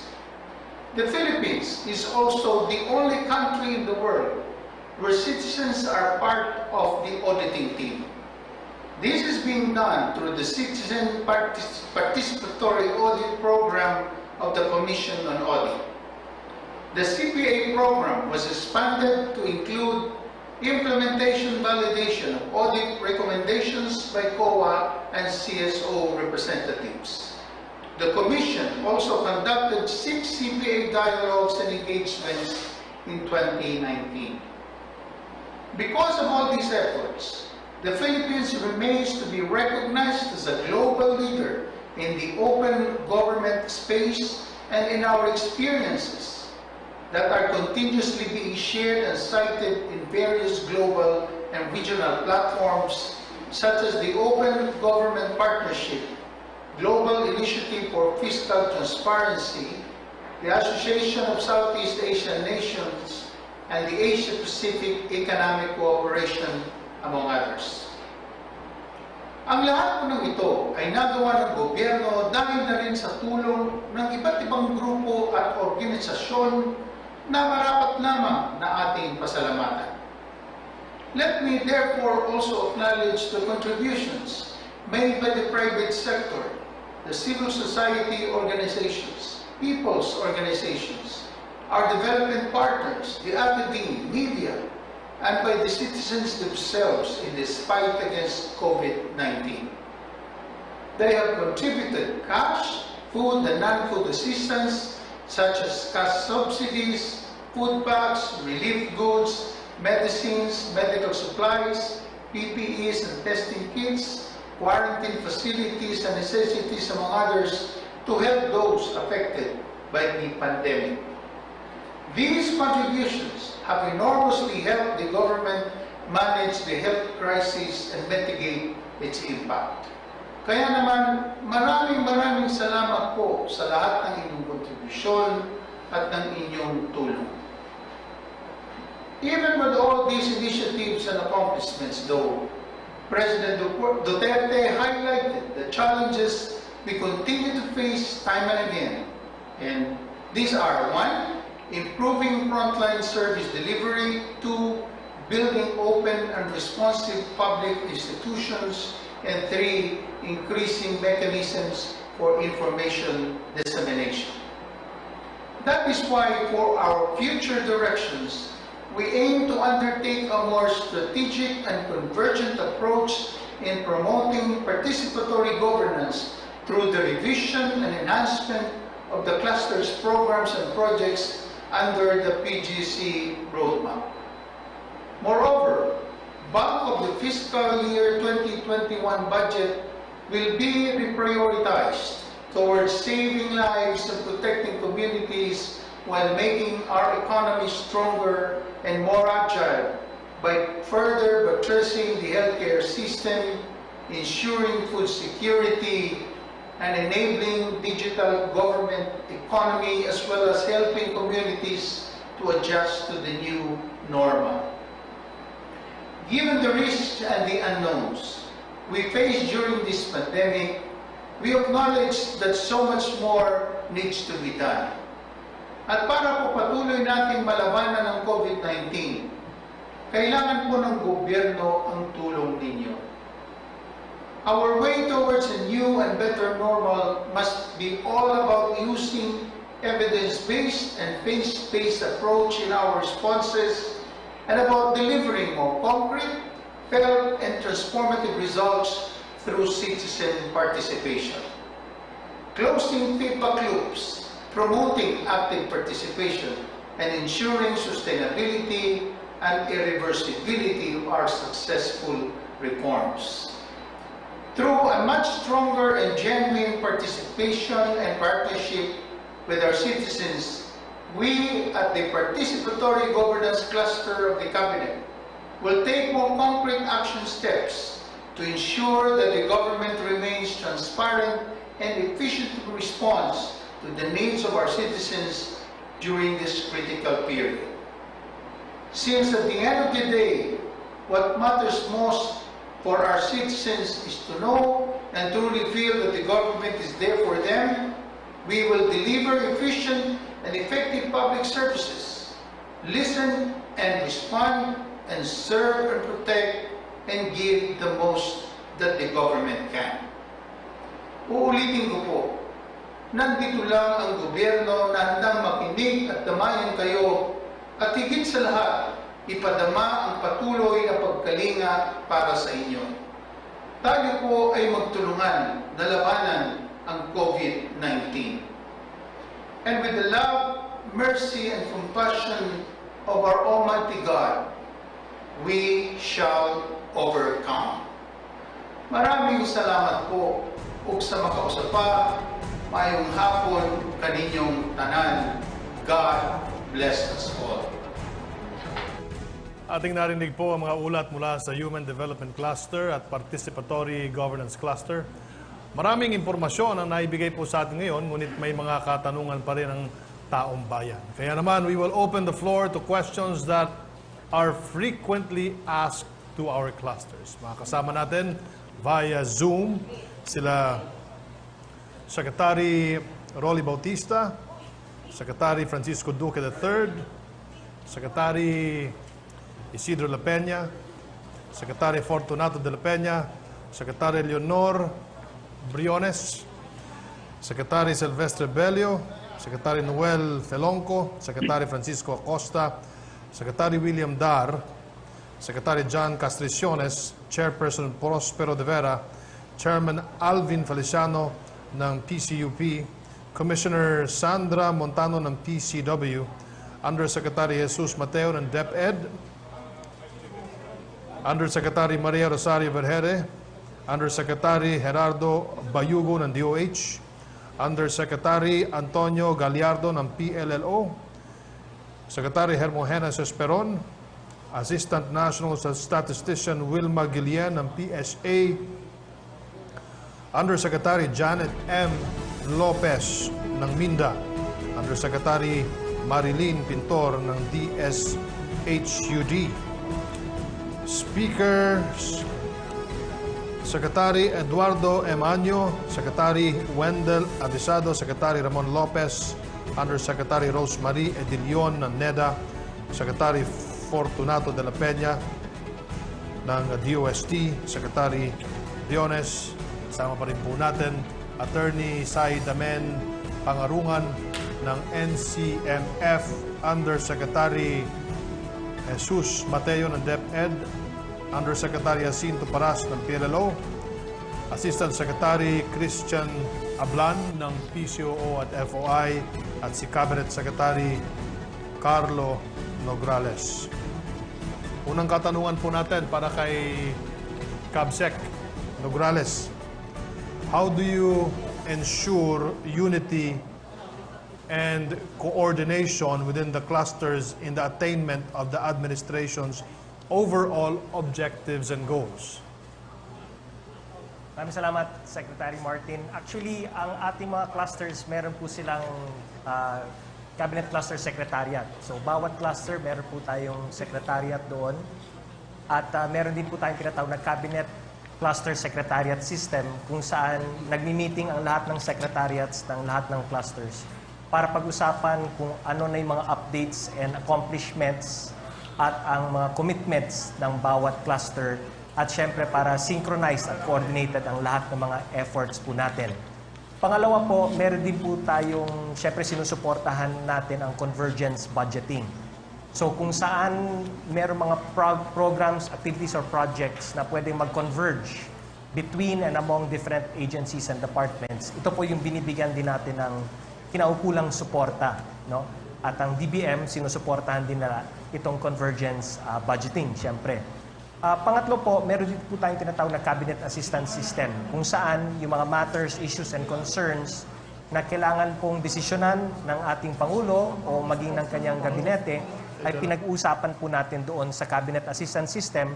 Kung ma-iron out natin at ma-resolve natin yung issues doon, then i-resolve po natin sa level na yon. Pero kung hindi, ay inaakyat po natin for agenda sa cabinet meeting kung saan hintayin natin yung magiging desisyon ni Pangulo at yung kanya pong direktiba. At syempre pa, itong ating pre-SONA forums, isa rin po itong paraan kung paano na-update ang ating accomplishments, paano na-assure na synchronized po at coordinated ang lahat ng efforts ng gobyerno at nire-report natin sa taong bayan ang lahat ng ito for constant updating po sa inyo.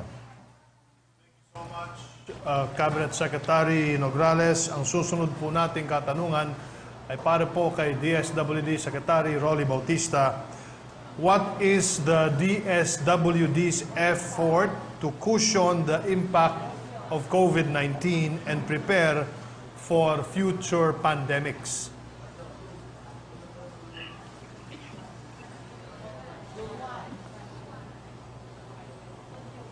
Washington.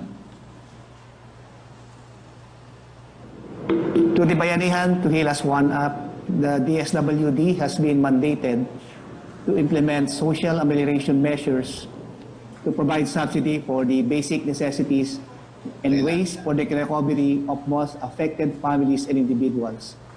Social amelioration measures of the DSWD include AICS, augmentation of food and non-food items, sustainable livelihood program, social pension for indigent senior citizens, supplementary PD program, and the emergency subsidy program as the core. We are continuously improving the system to ensure the timely implementation of all these programs, activities, and services, including simplifying our process to give our kababayans the help they need as possible. And while we trust that these interventions are crucial in cushioning the effects of the pandemic, we also believe that it is high time to approach key issues from a systems-wide approach rather than a program's perspective. That is why we are doing the best we can to improve our strategies and policies so that our agency will be better prepared and our people less vulnerable and more resilient to risks brought about by the pandemics and disasters. Thank you so much, Secretary Rolly Bautista. Ang susunod po na katanungan ay para po kay Department of Health Secretary Francisco Duque. What is the government's integrated health program to respond to COVID-19 and future pandemics? Magandang umaga sa iyo, Ginoong Kalihim Martin Andanar ng PCOO at sa ating po mga kasamang mga kapwa ko, miyembro ng kabinete ni Pangulong Rodrigo Roa Duterte. Ang aming pong pagtugon sa pandemyang COVID-19 ay masasabing tunay na bayanihan na pinangunahan ng ating Interagency Task Force for the Management of Emerging Infectious Diseases, kaakibat ang iba't ibang sektor ng ating lipunan. Sinikap natin iangat ang ating health capacities upang maprotektahan ang bawat Pilipino mula sa COVID-19 at iba pang emerging and re-emerging infectious diseases at masigurong ang ating mga serbisyong pangkalusugan ay accessible sa lahat. Pinalawak natin ang ating surveillance and diagnostic capacity at nagtaguyod ng laboratory at healthcare provider networks. Noong simula, isang laboratorio lang po ang meron tayo. Ngayon po ay meron na tayong 85 testing labs.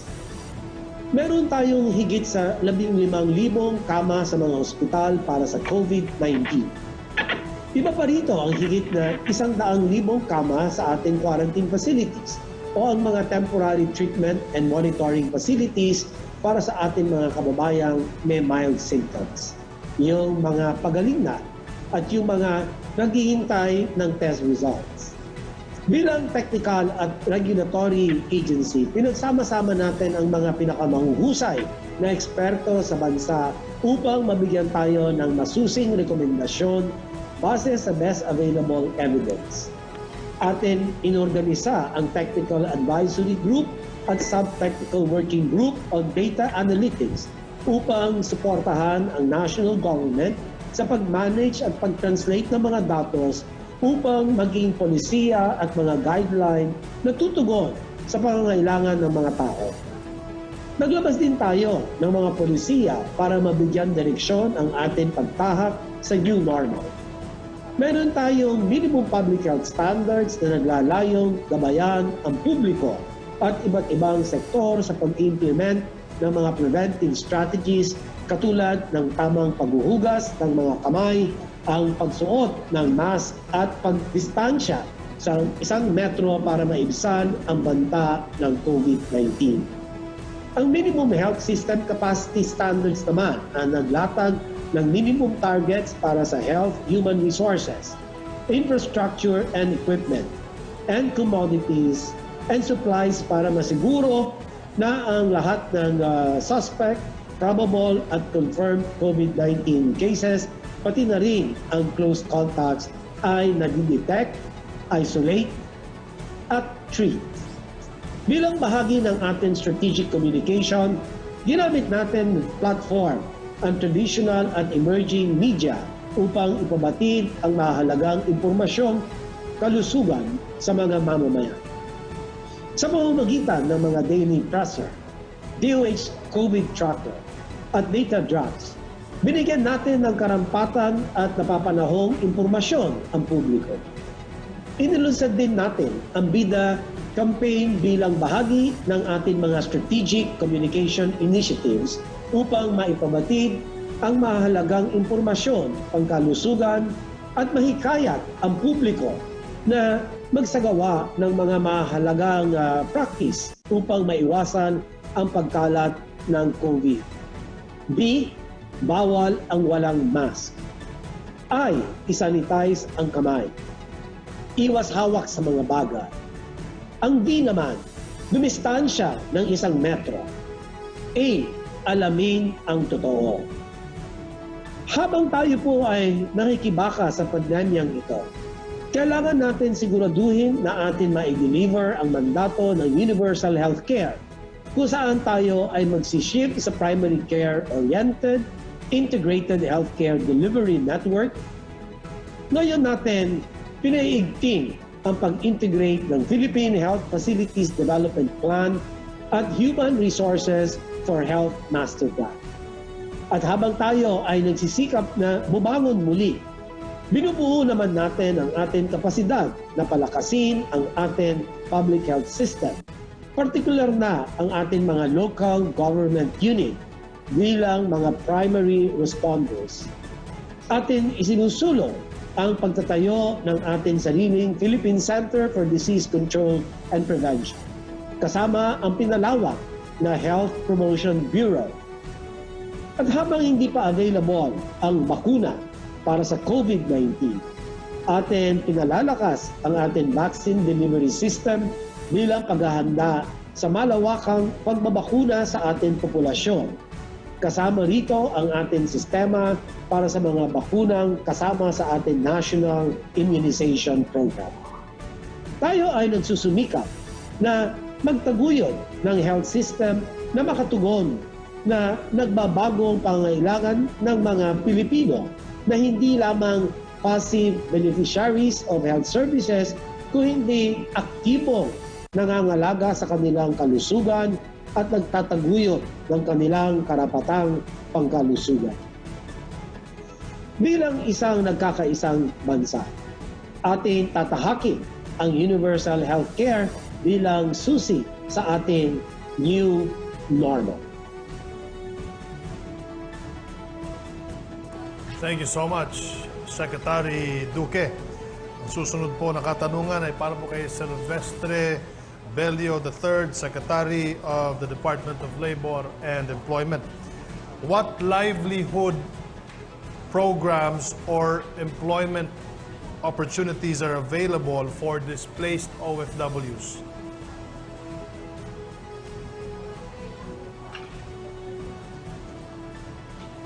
Thank you, Sec Martin. Marami po kaming programa para sa ating mga OFWs. Unang-una, pagbalik, meron kaming Balik Pilipinas, Balik Hanap Buhay. Bibigyan namin agad dyan ng 20,000 cash for a livelihood project na kanilang pipiliin. Kadalasan, karinderya, kadalasan yung welding shop, yun ang ginagawa nila. We also have a very good employment opportunity for OFWs, lalong-lalo na mga may teaching experience or proficiency. Ito yung sa Pilipinas, ikaw ang ma'am and sir.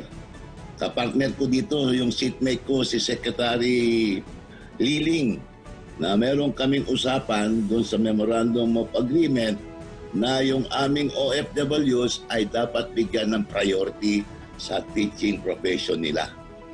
Now, in addition to that, Sec Martin, mga kasamahan ko sa kabinete, marami pa kaming programa para siguraduhin natin na magkakaroon ng trabaho bagamat pandemic mode tayo ngayon. Kagaya nung sa pag-uusap namin ni Secretary Villar, Secretary Artugade, at saka yung partner ko, si Secretary Mon Lopez, doon sa full implementation ng Build Infrastructure Project of the President. Dito magkakaroon ng maraming project na implement and this will revive yung Tapos ating... dito sa number mo, anong...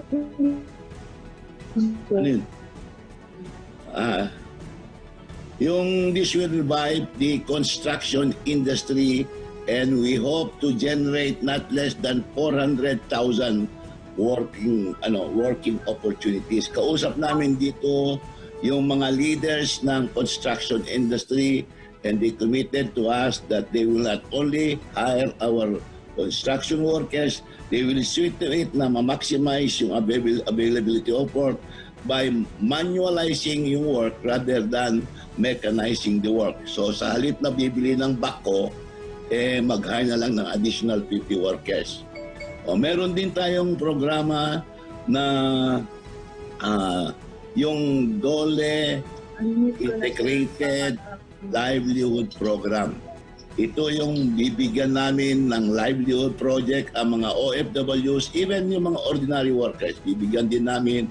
And we will also provide opportunities like giving them or extending to them 250 to 1 million loan at very minimal interest para sa ganun ay makapasok sila sa negosyo. Ayun po, yun po ang aming mga plano para sa ating OFW at tinitiyak namin lalong-lalo na sa BPO, yung call centers. We have already an invitation for not less than 6,000 call center agents and we requested our mga nasa industry ng BPO na kung maaari i-prioritize nila yung mga OFWs natin.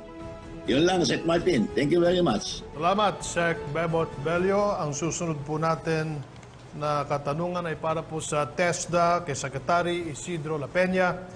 How can TESDA assist the vulnerable and marginalized sectors, especially in this time of pandemic where reaching them becomes more difficult due to social or physical distancing guidelines in place?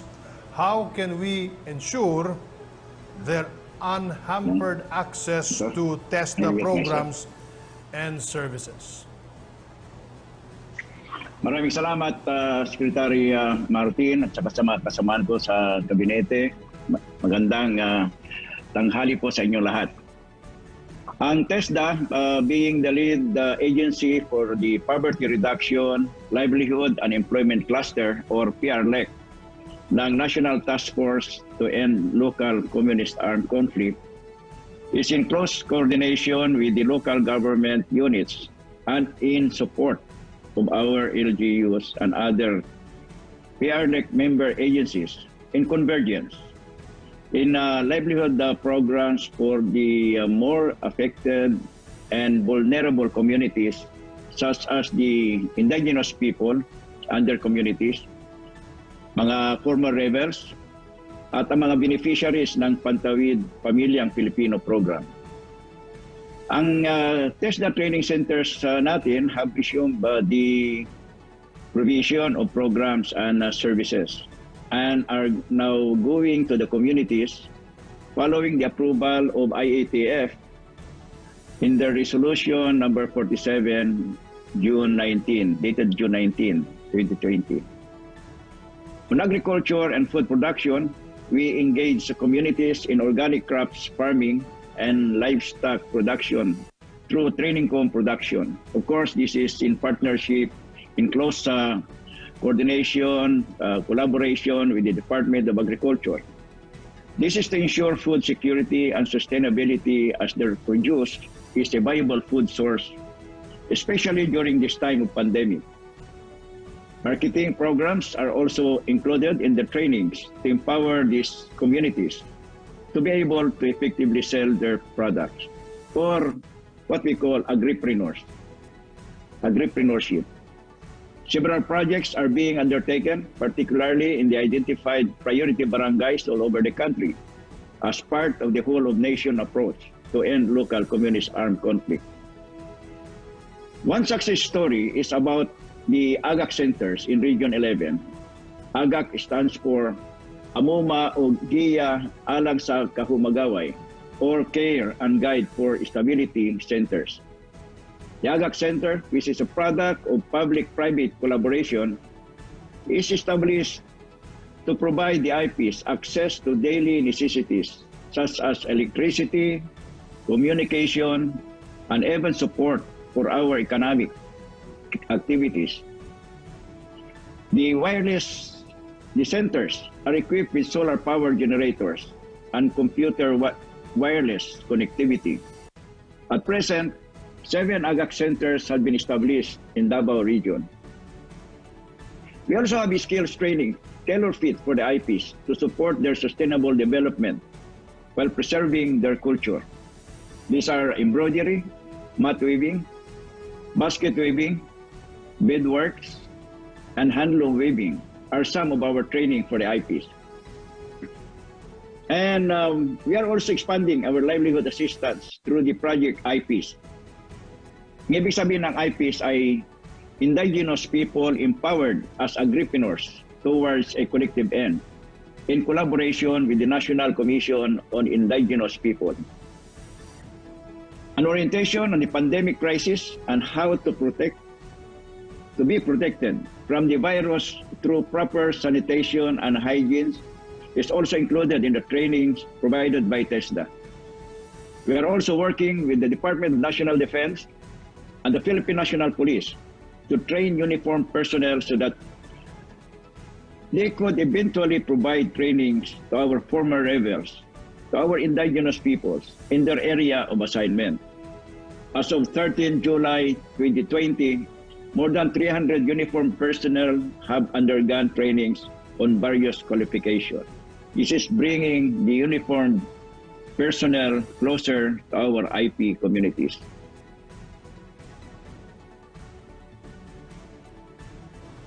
Thank you so much, Secretary La Peña. Ang susunod po natin na katanungan ay para po kay Undersecretary Jesus Mateo ng DepEd. Can the government set up an online learning center per barangay with complete gadgets and Wi-Fi connections where students within the barangay may go to attend virtual classes from the respective schools, in which the setup can be similar to commercial computer centers or computer shops? Secretary Andelar. Yeah, Secretary Briones is here. Maybe we can request Secretary Briones. Ma'am Liling is here, sir. Yes, good afternoon sa ating lahat. Magandang tanghali at mayong udto ka natong tanan, mga bisoy, mga bisdak. I'm very happy to share with you what the DepEd has accomplished during this period of pandemic, which has harmed not only the health status of our people, but also our economy. We have always said education must continue and our learners cannot wait. And so our most important announcement, which we made as early as April, is that classes, schools in basic education will open on August 24.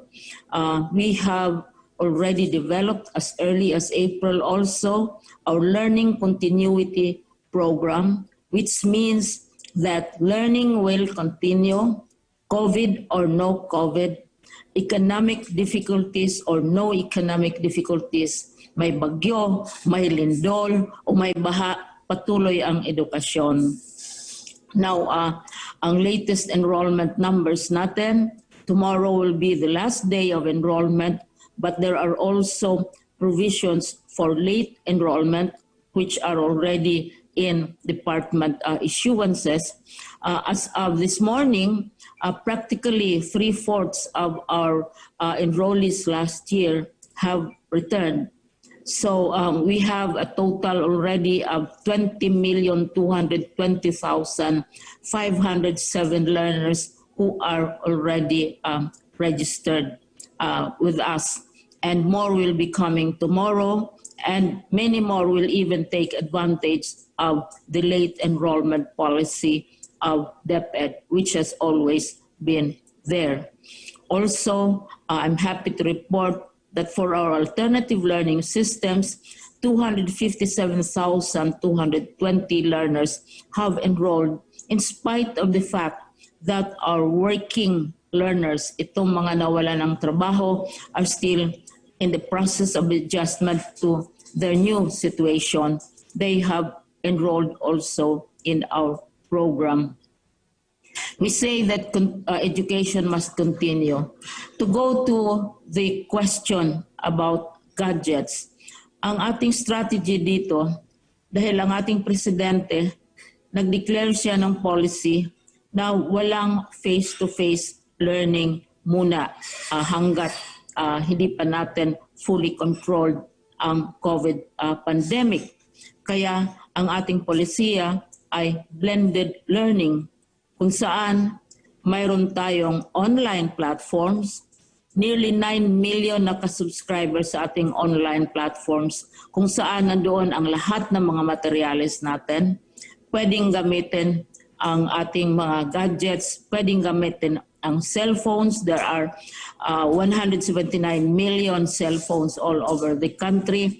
Many of our children and our teachers also have gadgets, but we are not insisting that they go online kasi may ibang alternatibo. Kung hindi pwede ang online, ang sabi namin, nandyan ang telebisyon, nandyan ang radyo. Right now, busy kami, abalang-abala kami na nakikipag-coordinate sa PCOO para ma-expand, para magamit ang kanilang radio and television facilities. Ina-assess din namin ang napakaraming offers ng both public and private sector providers para sa alternative ways of sharing learning. Pagkatapos, kung hindi talaga pwede, kung walang connectivity, walang radyo, walang platform, walang cellphone, then yung sinasabi nating nandiyan naman yung It's Better manual. Kaya mayroon tayong mga printed modular materials na i-distribute, i-deliver sa mga bahay-bahay ng ating mga eskwelahan sa tulong ng ating mga local governments. So ibig ko sabihin, ang Sec Martin, hindi pinipilit ang mga bata na mag-online sila kung hindi talaga pwede ang online dahil maraming ibang paraan na matuturuan sila without necessarily going online. As a matter of fact, abalang-abala kami ngayon para handain ang mga ating mga modular learning materials at this time. At saka sinubukan namin dahil maraming nagsasabi hindi kaya ng DepEd, hindi marunong ang DepEd. hindi nila makayanan itong napakalaking trabaho. Nagkaroon kami ng simulation tryout sa city ng Navotas with the cooperation and the full support of Congressman Tiangco and Mayor Tiangco, as well as the parents. Lahat-lahat nag-cooperate, and it is a very successful simulation, both kindergarten, high school, and college. At saka may mga private schools ngayon na nag-simulate na sila o nag-umpisa na sila talaga sa blended. So wag mag-worry masyado ang parents at mga children kung wala silang gadgets. Pero we are doing everything dahil ang DBM naman ay very supportive. Sinabi na kanina na nagbigay sila ng support ng 10.9 billion for our learning materials.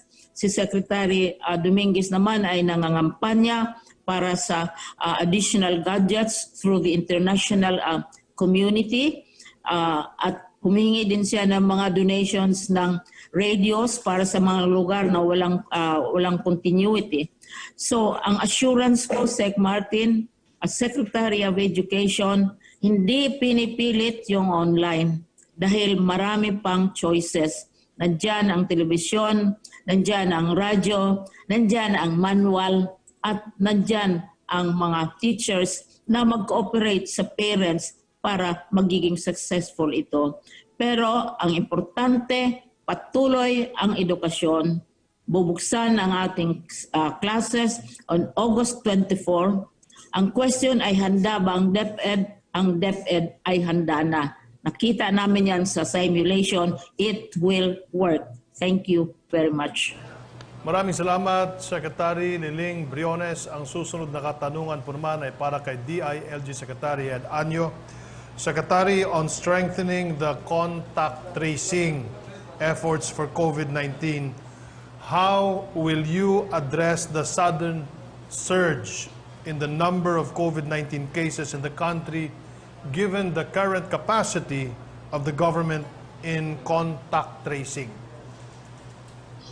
Thank you, Secretary Martin. First of all, tayo ay nag-issue ng Memo Circular 2020-077 sa local government units na yung pagkakabuo ng LGU Task Force Against COVID-19 sapagkat ang ating mga local chief executives ang siyang nangunguna sa task force na to, at ang pinaka-importante dito ay ang contact tracing teams. Ang ating weapon talaga para sa COVID ay ang magaling na contact tracing, ang ating pag-test at ang paggawa ng mga isolation facilities at syempre yung treatment at referral sa mga hospitals.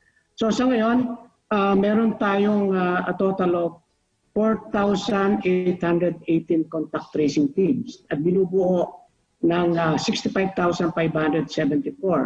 Kung nagsimula tayo ng March ay almost 219 lang yung ating contact tracers, kukonti. So ngayon, 65,574.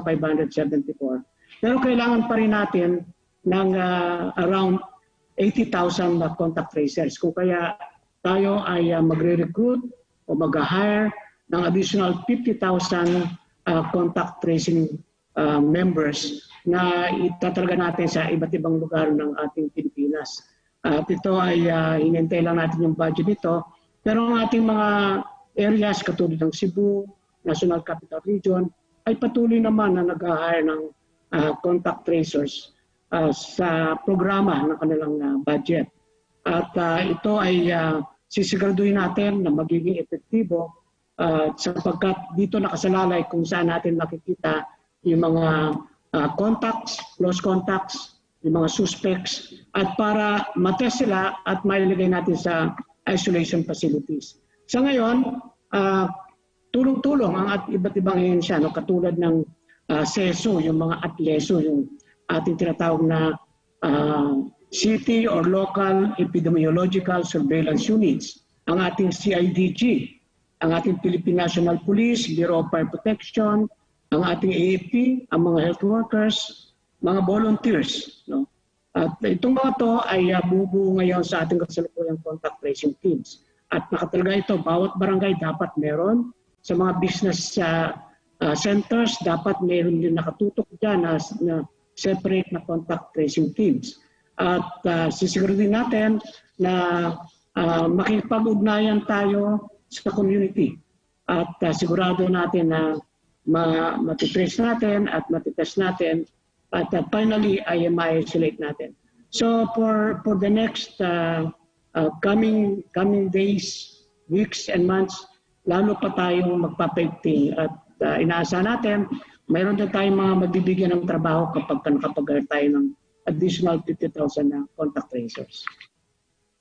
Secretary Ed Anyo, thank you so much. Ang susunod po na katanungan ay para po kay DBM Secretary Wendell Avisado. Secretary Avisado, is there enough budget for upskilling, transitioning to digital economy to boost the economy in the long term?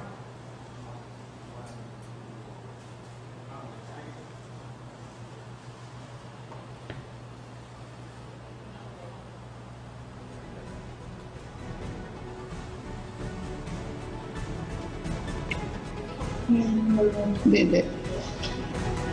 Maraming salamat po sa katanungan, Secretary Martin. Ang sagot po natin ay meron po.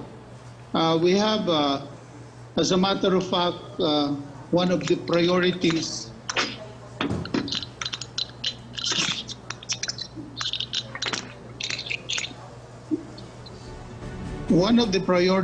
under the 2021 proposed national budget is really in the matter of upscaling our capability to respond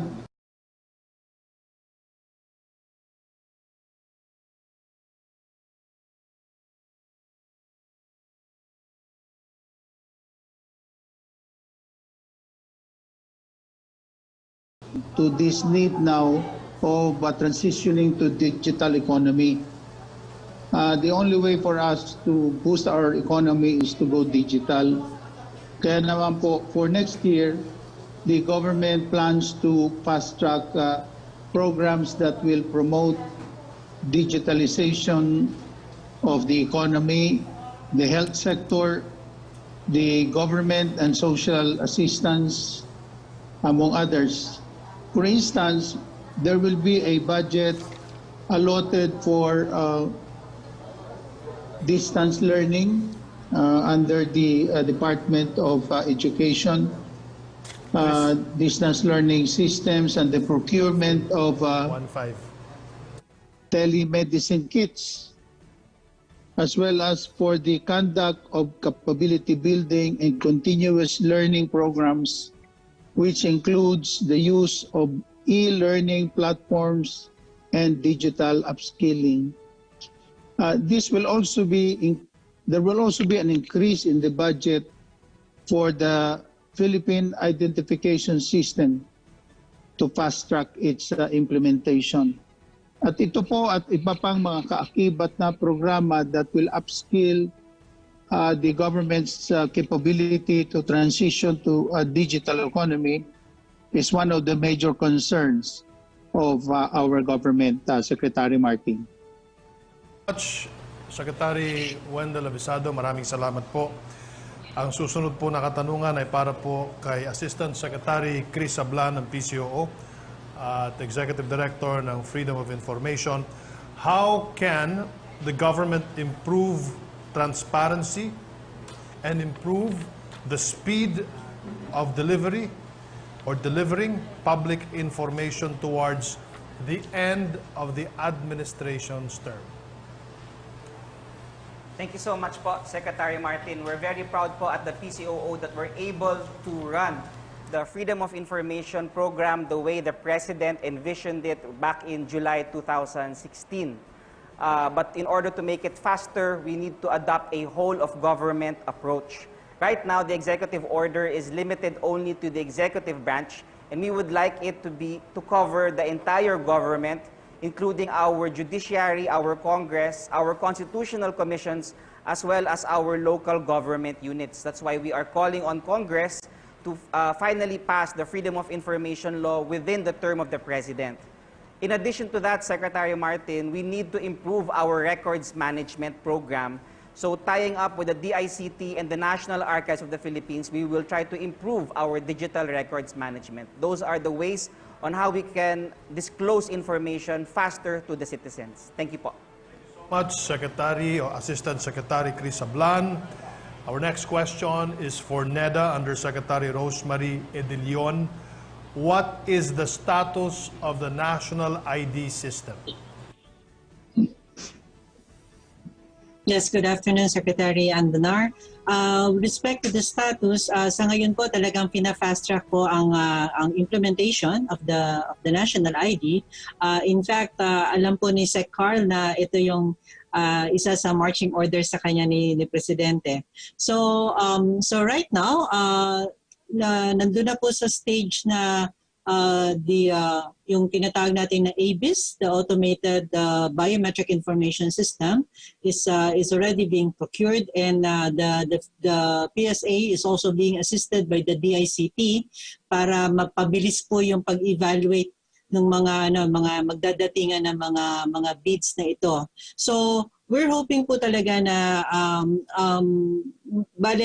talagang fighting target po ng PSA, and like I said, nakatutok dito si Sec Carl, that by the end of the year we will have registered at least 5 million individuals. And ang mangyayari po nito ay sisikapin po ng mga representing 5 million households po ito para nun makatulong to ng husto in the later distribution of assistance programs ng ating gobyerno.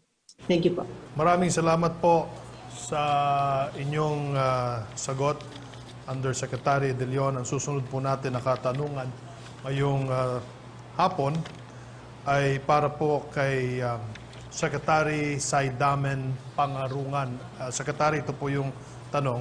Is there a clear information dissemination mechanism for the National Action Plan on health or COVID-19 response, especially for Mindanao? Salamat, Secretary Martin. Assalamualaikum warahmatullahi ta'ala wabarakatuh. Magandang hapon po sa inyong lahat. Yes, the National Task Force spearheads the implementation of the National Action Plan against COVID-19 through the regional task forces. Now, for the 4 million Muslims who live within the BARM, we have the Chief Minister of the Bangsamoro Autonomous Region in Muslim Mindanao, who is designated as chair of the regional task force. For the other 8 million Muslims who live outside the BARM, we have the National Commission on Muslim Filipinos that created recently regional task forces for its 11 regional offices and 10 field offices that responded to all calls for help and assistance to our Muslim communities nationwide. So far, the regional task forces of the NCMF have responded to calls for assistance to more than 140,000 Muslim beneficiaries nationwide. This is in the form of relief and food assistance to them, as well as burial assistance and assistance to stranded tabligs, students here and abroad, as well as locally stranded individuals. The regional task forces also adopts the policy of the mandatory public disclosure of personal information relating to concerns on COVID-19 response. Yun po, at salamat. Maraming salamat po, Secretary Pangarungan. Ang ating susunod na katanungan po ay para sa Department of Trade and Industry, Secretary Mon Lopez. given the rising number of confirmed cases of COVID-19 in the country, what measures has DTI taken to ensure that the reopening and increased operations of business or businesses are safe amid the ongoing pandemic? Magandang hapon po, Sec Martin, at sa atin pong mga kasama sa gobyerno, sa inyo po lahat. Ang DTI po, together with DOLE, with DOH, sama na rin po ang Department of Tourism and DILG, marami na po tayong nilabas sa mga guidelines regarding the minimum health protocols para po sa mga iba-ibang establishmento. Ito po, it will cover all factories, offices, private establishments. Kasama na rin po yung mga recently reopened sectors na dati po ay nasa Category 4 or magbubukas lamang sa modified DCQ. So balit inallow na po ng IATF na magbukas kahit 30% operating capacity under DCQ. So kasama po dyan yung mga dine-in, restaurants, and also yung mga barbershops and salons. So meron pong mga kanya-kanyang minimum health protocol. At isa po sa pinaiigting, sinisigurado pong strict compliance ay ito pong mga health protocols natin so that we can really safely reopen the economy. We all realize na ang virus po will be here to stay and therefore we will just have to live with it, but we will have to manage and control its spread by making sure na may strict compliance po dito sa protocol na ito. Tayo po, araw-araw po, everyday po ang audit po dyan. Iba-iba po. We cover about 400 establishments every day and the results we're getting are very encouraging. Mga 92% to 100% compliance for each protocol. Kunwari po yung pagsuot ng mask, pagsunod po sa sanitation and hand washing, yung distance, social distancing, pati po sa mga lamesa at mga sirya. Lahat po na comply po yon, and that is the reason po as part of our policy to gradually reopen. Ito po ay inaalaw po natin ngayon dahil po sa mataas na compliance ng ito po mga protocol na to. So despite all these numbers that you're showing, basically, we are allowing more reopening, let's say from 30% to 50% under GCQ. Ito po mga barbershops and salons, as well as allowing other services, haircutting services, na safe pa rin naman po. And in the dining and restaurants din po, we will allow 30% to 50% under GCQ starting July 21. Again, with strict health protocols, social distancing, sanitation, wearing of mask, lalo na syempre dun sa pag-time na hindi ka kumakain. And of course, we're adding some more proper ventilation and exhaust system in the establishment and other optional measures like putting clear acrylic dividers between tables or even having air purifiers. No? And well, as part of our effort din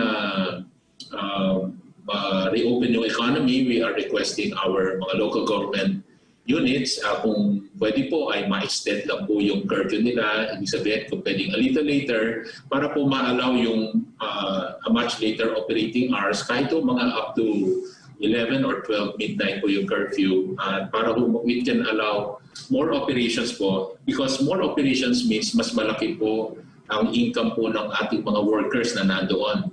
Makakailang turnover pa po yan sa mga establishments na ito.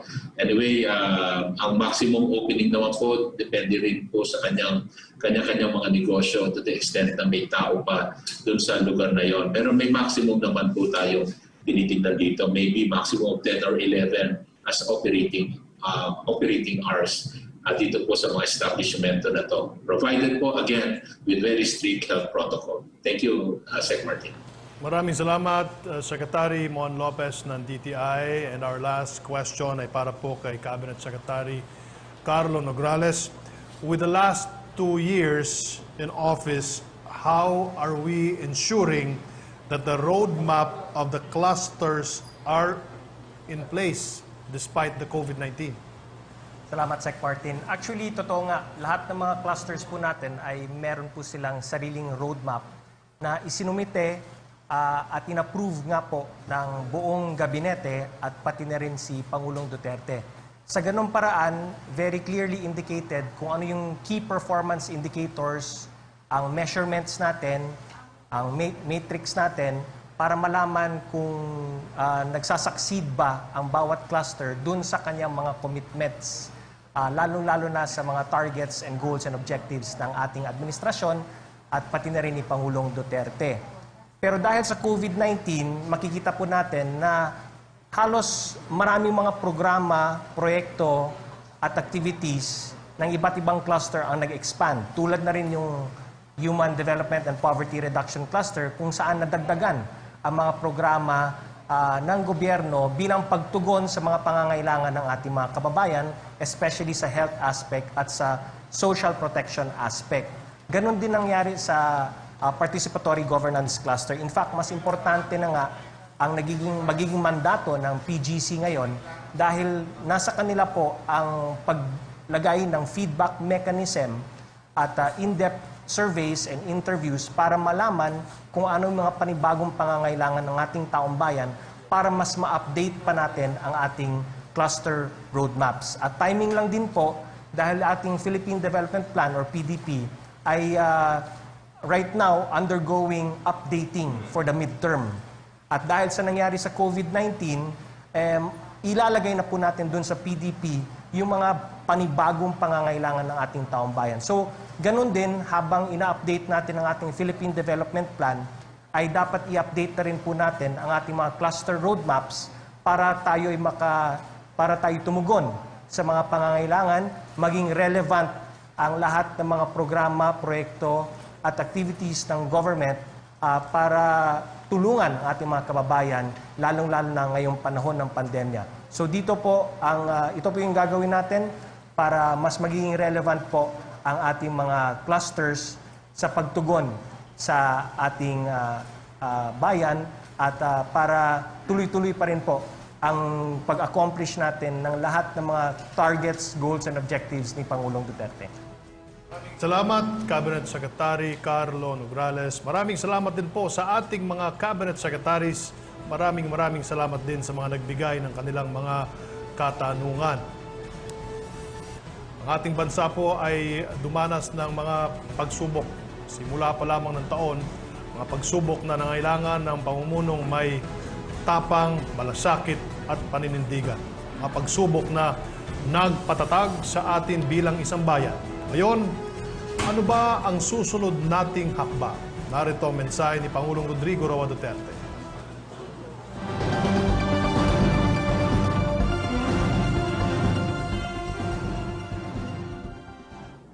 My fellow Filipinos, the accomplishments that we have just presented to you in this pre-SONA forum are the fruits of our collective efforts to foster real, lasting, and meaningful change in our country.